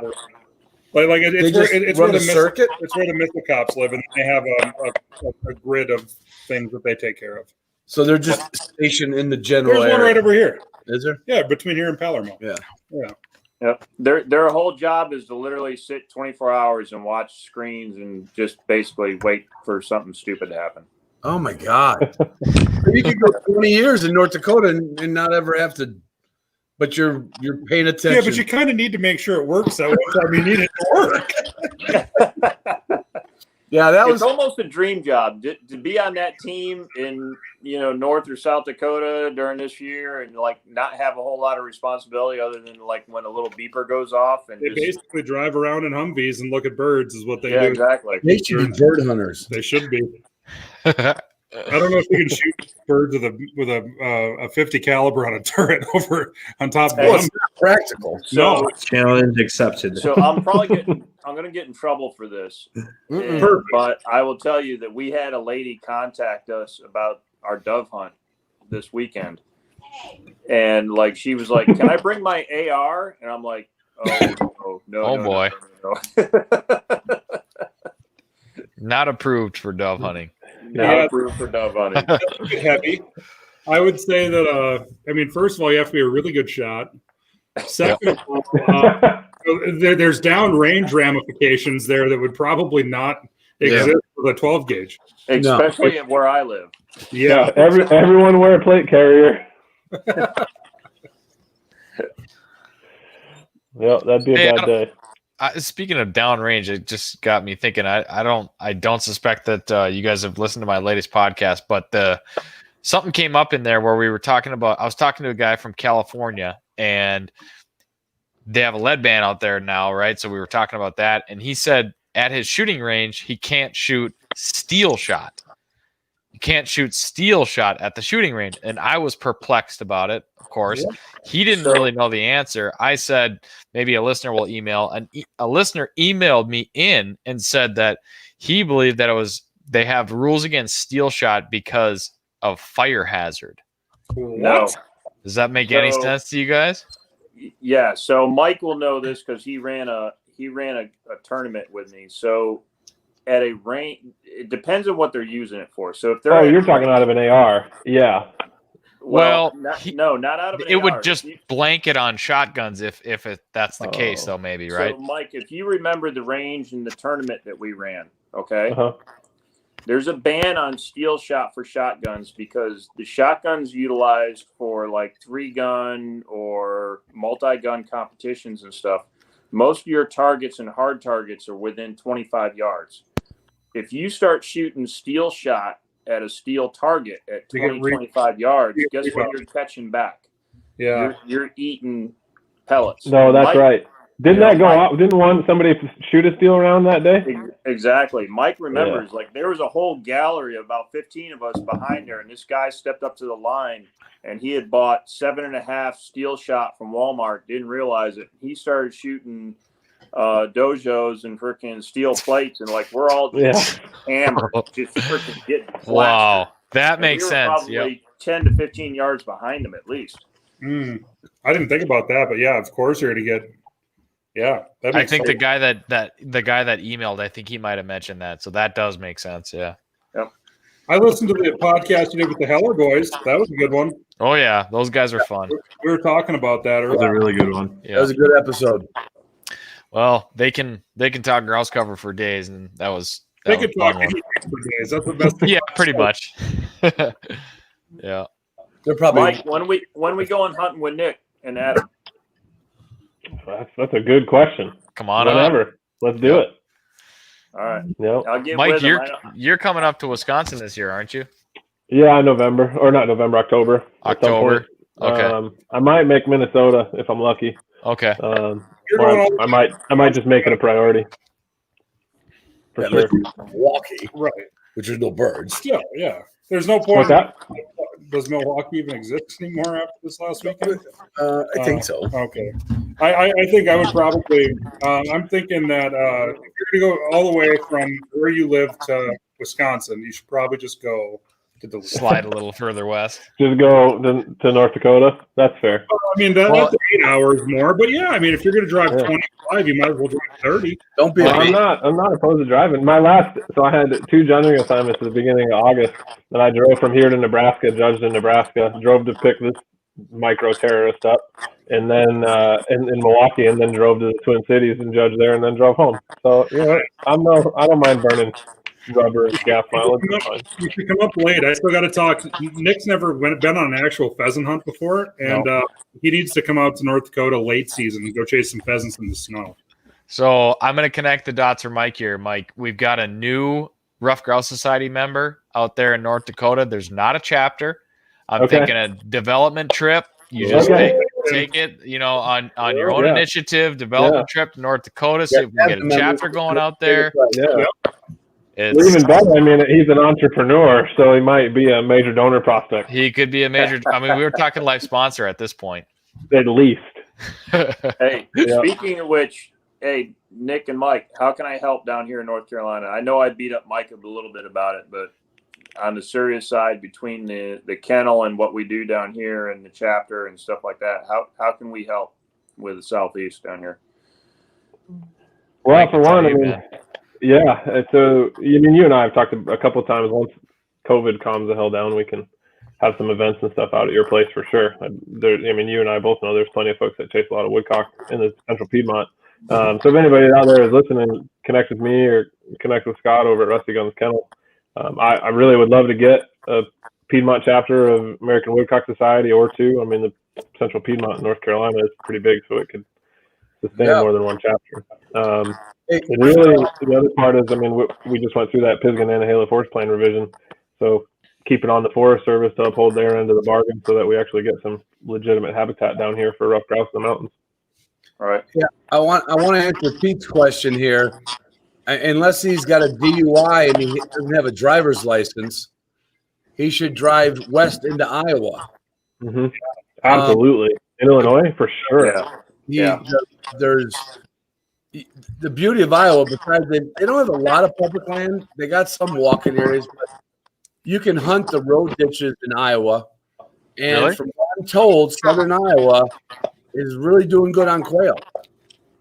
Yeah. And be afraid to knock on the door. So I know, Pete, I'm from Illinois. We don't have a lot of opportunity. Yeah. We don't have a lot of public land unless you're a deer hunter down south. Yeah. If you got a long weekend, go west, John. Yeah, I know Pete. I judged Pete in his first drift. Yeah, especially where he lives. He lives over by Rockford. You should definitely, Pete. You should definitely go to Iowa. Yeah, it's a day trip for you. Yeah, Iowa and Wisconsin. It's right up there top. That's where Mike's from, Dixon. Yeah. Is it? Yeah. Oh, Dixon? Yeah. You know what's in Dixon? No. The Rock River. All right. The Walgreens estate. Let me tell you guys a story. Story time. Here we go. Right. Okay, so the Walgreens estate that owned the biggest Walgreens. Drugs. Right? Oh, so Walgreens. A girl I was dating who passed away, not from dating me, but here we go. Here we go. It's a side effect from watching you swim in the pool, Ron. I was dating her. This would have been about 1980. I got married, divorced in 81. So don't mess this up. No, but I'm going to say about 1983. Her mom and dad. Her dad was an electrician, and her mom, I can't remember what her mom did. I think she worked at school, and knew somebody that knew somebody, and they needed a groundskeeper, maintenance man, handyman couple that could maintain the Walgreens estate in Illinois. And they got the job.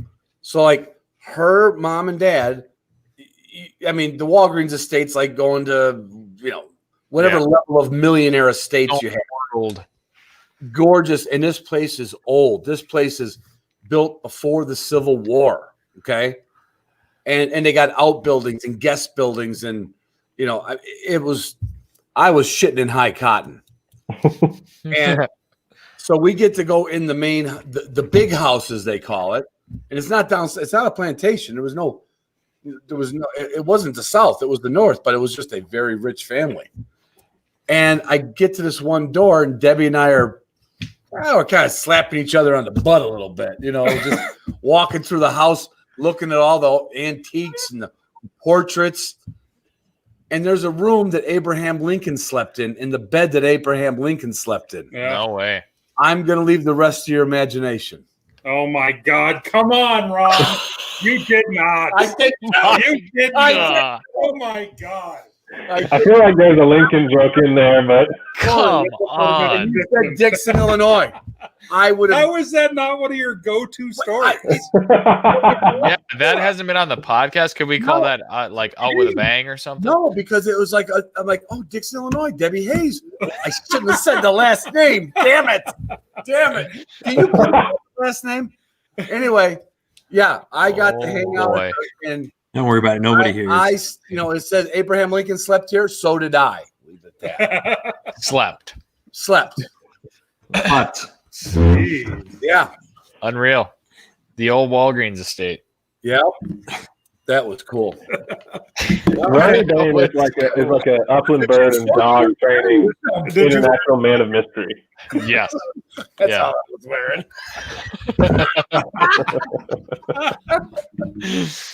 Oh, so we only have 30 minutes left. We got to talk about today. Dove recap. Let's go. Yeah, let's do it. So, well, he wasn't kidding when he said, I think the first box of shells he got a dove. Yeah. Well, I think That two. was I think two. Pretty legit. But the highlight of the day was, so Ron's left-handed, and we're sitting on this fence line, and it like the entire thing is wrong for him. Unless the doves come from my right. Right. You know. But the problem is that the wind's blowing from his right at about 30. Yeah. And so he's like, well, I'm just going to stand up. And he's got taffy out there. What? Well, I'm sitting on one of those Cabela's. You pull the camp chair out, and it's got an armrest. It's like the real. Oh, yeah. Yeah. And she's not ready for prime time. And I told Tyler, I said a week ago, I said, I'll be happy if you shoot some birds and I can release her for the retrieves. Of course, you get excited and you kind of lose your focus. But I got Taffy on a very short leash, about an 18-inch leash, tied off to the Is chair. that one of the Jaeger leads? Oh, that would be a Jaeger lead that you could find on Gumleaf USA. Yeah. 18-incher. 18-incher that goes over your Jaeger lead. Anyway, so I've got her hooked to this thing so she can't just bolt out when a bird flies by. And I told Tyler, I said, you know what? I said, the way I'm sitting here, I said, I'm just going to stand. There's a railroad tie for a fence post. And I said, I'm just going to stand up and lean by the counter or by the post so I can get a better shot. And what did you say? I said, I can just see that there's going to be a dove coming in. We're going to shoot that dove, and I can see Taffy dragging that chair across the field. And I said, yeah, that's a good point. But in the 10 seconds it took me to stand up, walk around, and get ready, and I put the rest of the Jaeger lead across my chest, and I was going to hook her up, the doves came in. and there goes Taffy. I hear, like we shoot, I knock one down, I hear Ron go, there she goes, pulling the chair. And she just... She's dragging this 3-pound aluminum chair that's still opened up, and she's looking behind her like it's chasing me. It's chasing me. I only got an 18-inch lead on her. I didn't think about that. It's right behind her. This chair is hitting her in the ass, but she doesn't want to quit running after the bird. Oh, God. That was a shit show. So, Ron, was she sitting on a Cato board? So thank you, Doug, for bringing up the obvious, Captain Doug. No, but she Hey. could have been. Speaking of which, Doug, I got to get with you and get like probably about 10 or 15 Nice. of those things. Yeah. Yep. Doggy Absolutely. dog, man. I'm going to be doing a lot of stuff. And in fact, Justin was telling me, he says, like, because I'm going to do some collar overlay. I gotta do collar overlay with her. And he goes, well, you got the Cato board. Start with the collar overlay on the Cato board. Right. Yep. I'm like, oh, thank you. Yeah, right. That was stupid. Don't mind me. I'm just texting Jordan how she's ruined now. Yeah. Doug, no. He must just look at you like, oh man, like what do I get to bill him this time? Evergreen Look client. at that. The wind gorgeous. Oh, the wind kept down. We had a campfire out here last night. The wind just dropped off. We had a campfire. Just a beauty. I mean, the moon was coming up. The clouds are it was Nice. How are the skeeters out there, Tyler? Not bad this year. Not bad. Not bad. We got a pretty good crop of flies. Me and Justin have been running a pretty solid fly trap line here in the garage the last couple of days. But Boy, one of those nights when I was out there last year, I got attacked by mosquitoes worse than ever in my entire life. Last And year you- was a bad year. I You heard that. think you're out there like in the middle of a field? Well, there's no mosquitoes here. I'm used to finding them in the deep woods, but boy, Oh, you can, God. yeah. There's water. We had a really bad. We had a lot of mosquitoes here about 3 weeks ago, and they're just gone. It was like we had a little hatch or something, and it hasn't been bad at all. Yeah, that's good. Yeah, it's gonna be good. I think down here in North Carolina, we haven't seen that many mosquitoes because we've had so much damn rain. Like there hasn't been standing. I mean, there's standing it hasn't water, been but I mean, standing. we get new water all the time. So Moving it, yeah. yeah. Scott, have you been up to the? You mentioned hunting up here. Have you been up to the Great Lakes hunting? I'm actually from upstate New York. Oh, you So, are. Okay. Yeah. So I'm actually trying to plan a trip up there this fall. It looks like I'm going to have to go to up north anyway, somewhere around Maine or so. A buddy of mine has just purchased a dog from Steve Bordeaux, and it looks like he's not going to be able to go up and pick it up. So amazingly, the dog's going to be ready sometime around grouse season in Maine. Nice. So yeah, there's a very good possibility I'm going to be up that way, trying to chase down a few. That's cool. No, Richard, it is never too early to be drinking. He's watching in Australia. Hey, we got a new Aussie on this week. Yeah. It might be the same one from Hey. last. Wait, No, last week it was Joe. The guy's name was Joe. I Yeah. recall. Which Richard? Speaking of which, Australia, any of you Australian Ricky listeners and Walsh. followers, Ryan Burke, who's a Yeah. huge NAVA guy Yeah, here, this is he the has UFC guy. moved to Australia. Oh, Ryan Burke from Where's NAVDA moved to Australia. Yeah. So, Gotcha. So like he's Just a little- he retired from the military out of Virginia. He was really big in the Potomac chapter. He's staying with us until about December so that he can get his dogs tested and stuff like that. But him and his family live in Western Australia. wow. just a fun little fact about Rich that's watching from Australia. He coaches UFC Team Australia. Oh, that's Oh, the wow. UFC guy. Invited He us to go invited to us to go to a Vegas. Vegas fight, and we did. And sadly, we didn't go. It was the week before COVID shut everything down. Yeah. Otherwise, Oh, hey, yeah. that sounds like it'd be. And Richard knows that I am the toughest 63-year-old jiu-jitsu practitioner in the world. How does You he know know what? that? Ron, you talk a lot of shit, but as many times you've been here, me and you haven't rolled.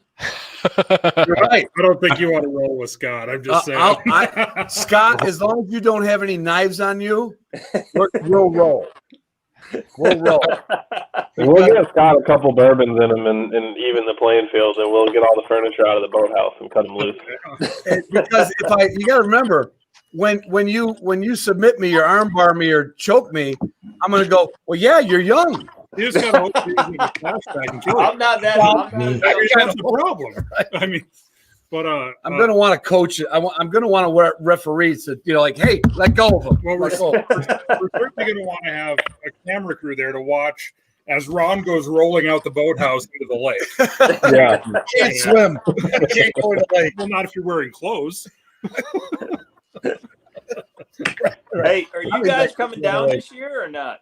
Ron Yeah, and I Tyler, think you that's guys the coming plan, down yeah. this year or not? I think so.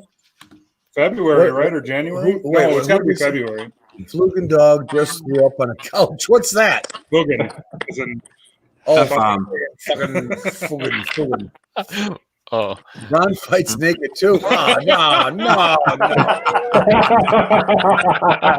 every day. Doug, put that firm on me quote back up. Well, let me, Which one? The firmom. Oh, Yeah, that one was funny. and I gotta Scott, find it. Scott could relate to this, and so could Richard from Australia. So I'm in jiu-jitsu. I started when I was 58. I just was going to turn 59. And, for people who don't know martial arts, you wear a gi, but in jiu-jitsu, it's a very heavy cotton gi that, you could pull somebody out of a ditch with it if you tied it's that strong and heavy cotton, right? And so when I got into it, somebody goes, and they don't know I swam naked. They said, you know what? You should come to Wednesdays because we have no gi. Wait a minute. This sport's already pretty goddamn gay. Wait. And I didn't know that it meant you were wearing like a rash guard and, like shorts and leggings. He just said you ought to come to Nogi. I thought I was getting picked up.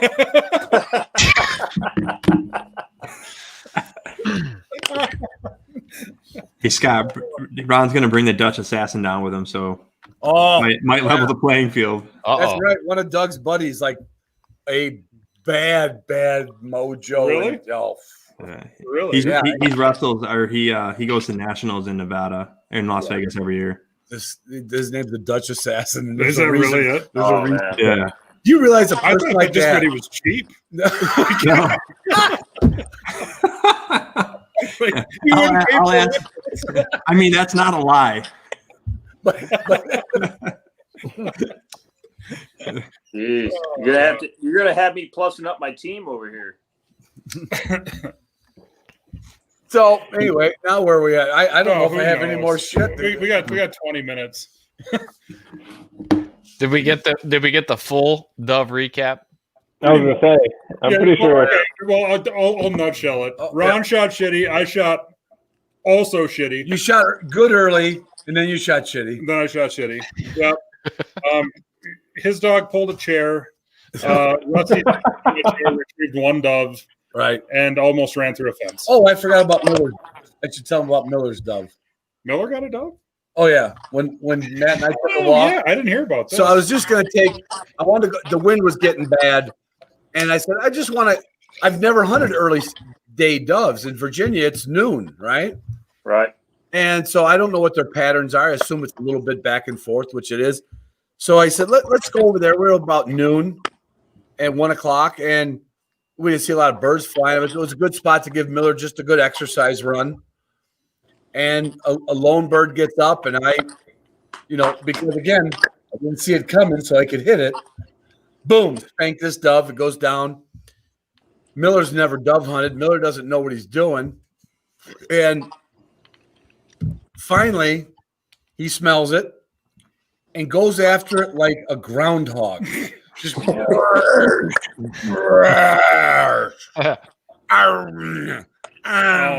way. The guts are coming out of it. No way. And then, in true untrained dog fashion, Miller, come. Wait, I might as well say, Miller, go paint the wall with some. Yeah. By the time I got and I hate to say it, but it goes against my limit. By the time I got that dove, it was inedible. Oh, boy. Nick Bob last year, he completely ate one. So. Yeah, it happened. Yeah. And Justice told me, don't freak out about that shit. Just it's something with doves. I don't know what it is. Well, and young dogs. Well, yeah, but Ron, did it take you back to your wire hair days? Yep. I have one of those too. It's fine. I'll tell you, it doesn't matter what dog at what level we have here. It seems like the first dove they get on the retrieve, they stop halfway to me and have to pull every freaking feather they can get out of it. It's just ridiculous. Every season. Doesn't matter which dog we take, the most experienced or the most juvenile dog. It literally is like the first dove they get in their mouth. They got to stop halfway back and just be like, what is this? And start pulling feathers out of it. I think the feathers just come out of them so easy. They do. That I don't think that they really like them. And I think maybe they're mad at them or something. So they kind of spit them out, then they pick them up, then they get more feathers, and they spit them out, pick them up, and then they just eat it. They're like, I'll tell you, in Taffy's little credit, boom, boom. I mean, she'll drop it. It wasn't a boom, boom. No, but I mean, there's no biting feathers out. And I've seen Ron's dogs retrieve. I know what he's talking about. Shut up, Mike. It's not double shut up for you. Love it. How many hums did you release, Scott? We're gonna pick up our first set here in about 2 weeks, but we've got probably about 700 in total coming. Nice. So yeah, it's gonna be a good year this year. I'm gonna shoot that many here before I go down there. Dude, look, don't tease me, man. Don't tease me. I mean, for a little place just south of Raleigh and what we've got, I think we got a pretty good gig. But I mean, no, I liked it down there last year. I had a ball. I had so much fun. I shot so many birds the first day. I didn't even shoot any the second day. I just carried a camera. Oh, dude, I'll tell you, we've what you guys saw last year. I mean, we've been working all summer long. We've really gotten. It's a nice place now. It's yeah. You'll enjoy it. Property like Scott, I heard about a little bit when these guys were recapping on the podcast. But what do you got? Tell us about it. So we basically expanded a little bit. We went from about 100 acres core area with some preserve stuff, and then I kind of got a little crazy last year, and we acquired another almost 250 acres. Wow. And last year being kind of the first year on it, we didn't have as much time to kind of groom it and get it ready for some of the wild birds and early release birds that we do, but we've had all year to kind of get it where it needs to be. Nice. And it is, as far as, training dogs and then running hunts and stuff like that during the season. Yeah, I mean, it's just a little gem down here that we have, I think. So do you have like woodcock on the property? Like what kind of country is it? I just have no idea. So the property has there's a swamp / old creek that runs through the center of it that takes up probably about 60 plus acres of it that we do both a lot of duck hunting on, as Mike will know. We do a lot of duck hunting on it, but then we also do the occasional woodcock, but it's generally just, like people like me, Mike, guys from around here that we take out. We don't do any guided woodcock hunting here. Okay. But yeah, we have woodcock. Let's put it that way. It's cool. Kind of funny because you'll be sitting there getting ready for wood ducks to fly across, and we're watching woodcock fly from one end of the swamp to the other. Sure. So, that's cool. We really try to kind of manage the whole property to have as much wild activity as we can, but obviously we really try to augment with as much as we can with release birds too. Apparently didn't turn off my collar. Dog on point. Hey, my Garmin watch just went off. I gotta go see if Miller's on point again for the second time. We found a bird in that kennel. Yeah, I'm looking forward to that. You and me and Ron got to talk and figure out when that's going to work. It's going to have to be sometime late February, maybe. That'd be fun. I had a ball down there last year. I can't wait to come down again. That's fine. And we've done a lot, Tyler, since last year. We've really kind of groomed the property to where it's a nice piece now. I'm just hoping that I don't get COVID-19 flying on an airplane again all the way down to North Carolina, because I felt there's no way that you had it, because I've had the antibody test and I don't have it, and I was with you at PFAS. I know, man. I know. I was hoping. No, I've never been more mad at a negative test. I thought you wanted to bring your dogs down this time. I think I might drive. I don't know how well they'll do, but they're dogs, I suppose. It's a different terrain, brother. You know that. It's a different terrain. No, I like it. It felt a lot like an old school, like plantation style quail hunt. Like you're in the pines and stuff, and it's got great cover. But they did a nice job of trails and everything else. I mean, it was fun. And you guys can do it, Joe, and I'm going with Kylie and Stacy. Well, they're better looking. Well, they have better dog handlers than Scott. Yeah. Scott's better at drinking screwball, though. Oh, bottles up. Hey, I don't know. I heard that podcast with you and Stacy and Kylie up here at the house. It sounds like you guys got into it pretty good. That did get a little bit rowdy. Fun. It got wild. Yeah. I promise. Because we went back up to the boathouse, and the boathouse got crazy. Isn't that the name of a movie, The Boathouse? Maybe. The Lake House. Yeah. I'll tell you what. If you guys like the boathouse, the lodge, that house on the other property, we've got it all fixed up now. Really? I was wondering about that. Yeah. I kicked out of there and took her over finally. Oh yeah, we've got it all set up. There's probably 7 beds in there now, I think. Here's a new place I got. Yeah, I like the sounds of this place, Scott. Yeah, you might have to come down, Nick. Dude, Yeah, man, come on. I gotta get on the way. I gotta drive to Minneapolis anyways. I'll just pick you up. Hi, hey man. I'll tell you that if you want to, you keep talking about coming down here and If we're there on a Tuesday, bumming around the mountains. Yeah. Make it happen. Yeah. Yeah. I'll tell you what we'll do. We'll plan something where we do we take care of Ron and Tyler and stuff like that, and then me, Mike, and Nick take off to Mike Riddick's place, and then we go hit that up for about 3 days. What? Yeah, I don't know. Well, Tyler might now, but I don't know. I don't know if Ron could keep up. He won't let you play, so I don't know if he could do like the sound of it. Appalachian grouse. You guys. Ron, do you grouse hunt in Virginia much anymore or no? What's that? Do you grouse hunt in Virginia much anymore or no? Honestly, I might.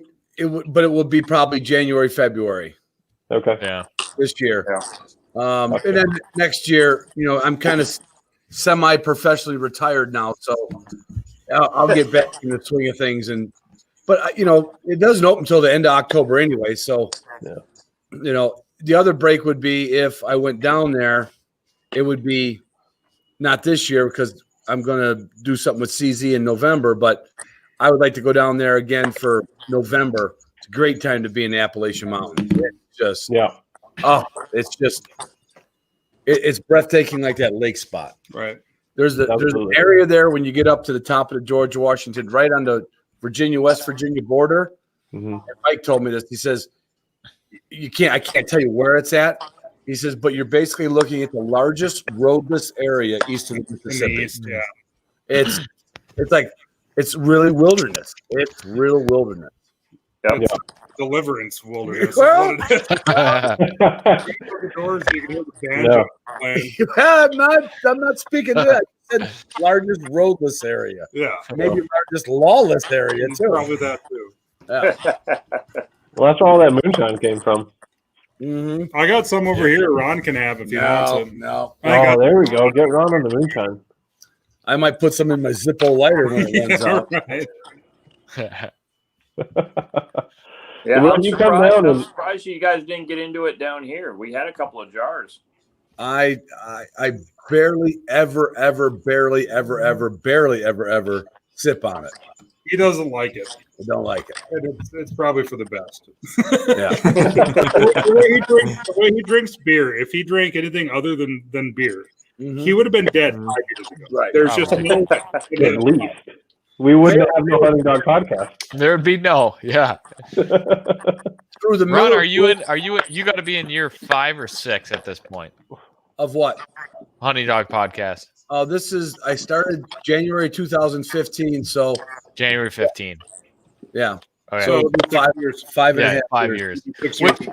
how, I mean, like, that's not necessarily that long of a time, but think of like just how much has happened since that. I mean, I was a different life for me. Oh, absolutely. It's been so fun. I never knew it was going to turn into what it turned into. I didn't know I was going to make more friends with it. Yeah. I mean, I make more friends everywhere I go, but this whole podcast world, and it's great. I'm a people person. Yeah. It was tailor-made for me. It just was tailor-made for me. Yeah. Well, if you look at it, Ron, like you were kind of the godfather of it. I mean, you look at now, I mean, between OG. Tyler Podcast OG. and Yeah. the GDIY guys and a few others and stuff like that. I mean, you Yeah, really no, kind of they're- got a start for a lot of people that, were wondering about it or wanted to do it. And you kind of gave a lot of emphasis to that. Well, what they did was there was nobody out there. When I looked it up, so I was listening to Joe Rogan. I did the podcast with Ranella in Texas, and I got off the table and I said, I got to at least record some hunting stories. I did not know you didn't need a studio. I didn't know you could be a knob sitting at a kitchen table and doing a podcast. I thought they all had engineers and all that stuff.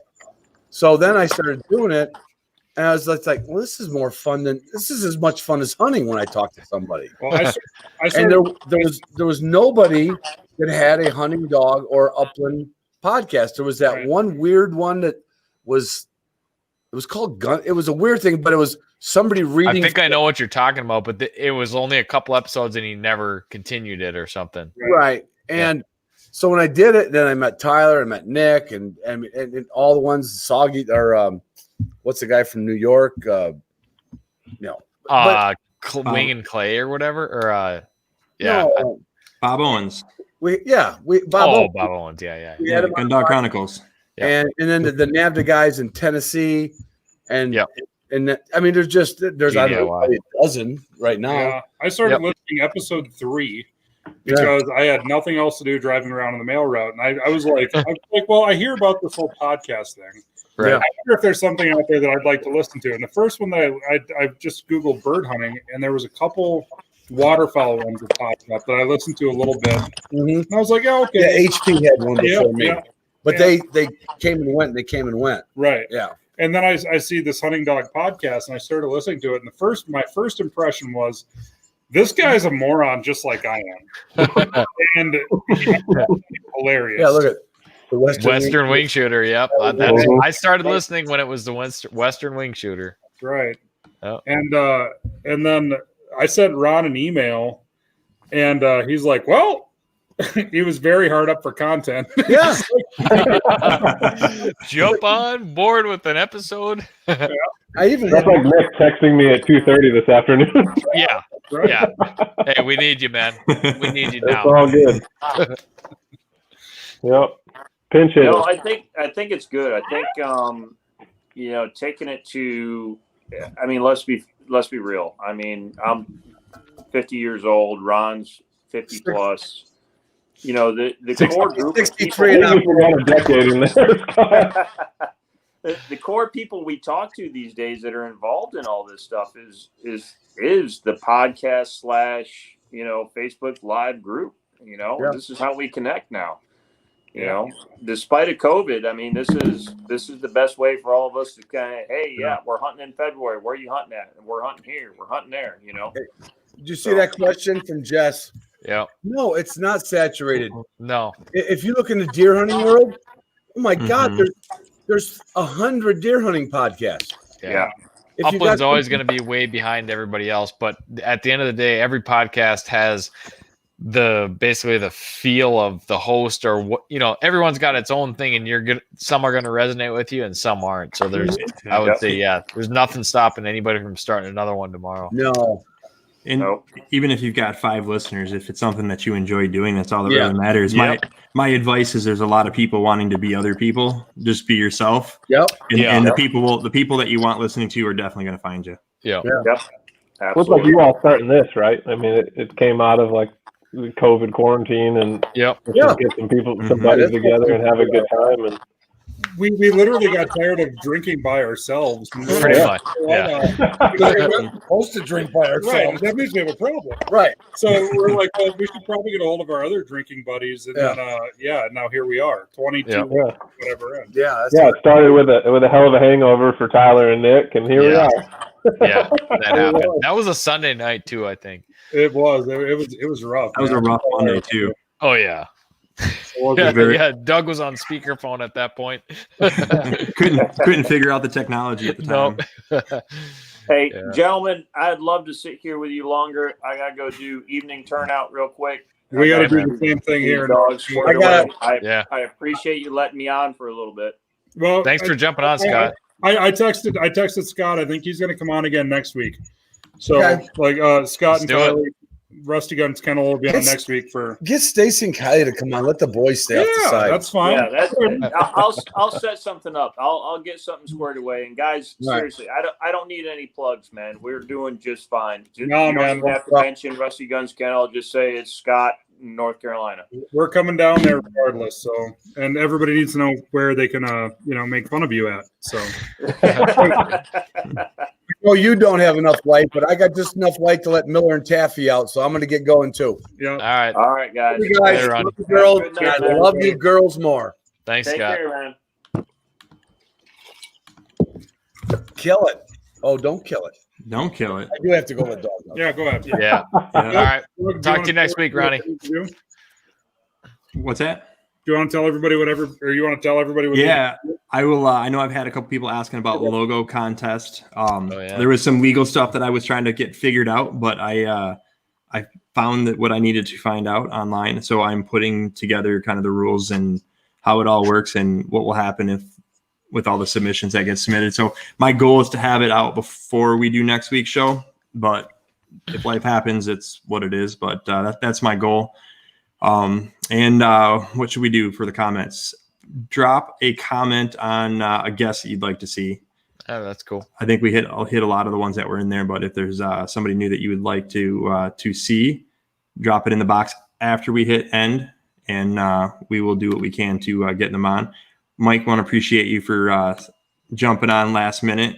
We're gonna have you back on again. Anytime, man. Tonight. It was wild. Yeah. Oh no, it's just good to catch up. It's a hell of a way to ring in bird season. Yeah, I appreciate the opportunity and the quick plugs we're able to give Rough Grouse Society and American Woodcock Society. That's pretty good looking little pup there, Mike. Oh yeah, she's pretty chill, you know. And the funny thing is, right before we came on here, I had her out in the backyard, and I pretty much had to run her down through the neighbor's yard to get her back to me. So I think she's got this interesting, you know, she's got some run if she's outside, but in the house she's pretty chill, and that's code for she wants to go to sleep. So if we stayed on much longer, she'd be out cold in my lap. Yeah. Nice. Well, just as kind of a little warning, I may or may not be on next week. I'm going to try, but I'm going to be in the mountains of Montana someplace. So I'm going to have to do it off my phone for sure. As long as I have some sort of a connection, I'll be on. But otherwise, I will be back the following week. I think Nick will be here the following week, right? I might not be out there on Tuesday, but if I'm not there, I'll be literally like days/hours away from heading your way. So, yeah. Real quick, one of the guys in the comments brought up Camp Candles for Conservation. I really appreciate that. So I think they've been bugging y'all about that. So for the month of September, if you buy one of those candles, a percentage of those profits comes to RGS and AWS. Wait a minute, that's a real thing. They weren't just making fun of me, because if that's I didn't know. Yeah, that's been a joke inside the show. Yeah. No, Camp Candles for Conservation, man. It's just go on my Instagram. So no way at Neiduski, and look on my story. I shared the post today. Sweet. So go check it out. Right on, man. Well, Mike, thanks again for joining us last minute, dude. I appreciate it. And we plug this all the time, but seriously, if people are out there on the fence about RGS AWS, send it in. Get signed up just like Tyler did. Yep. All right. Yeah, just reach out to me. Happy to help. And we're gonna drop off, so if you want to hang out, all right, Mike, you can absolutely do that.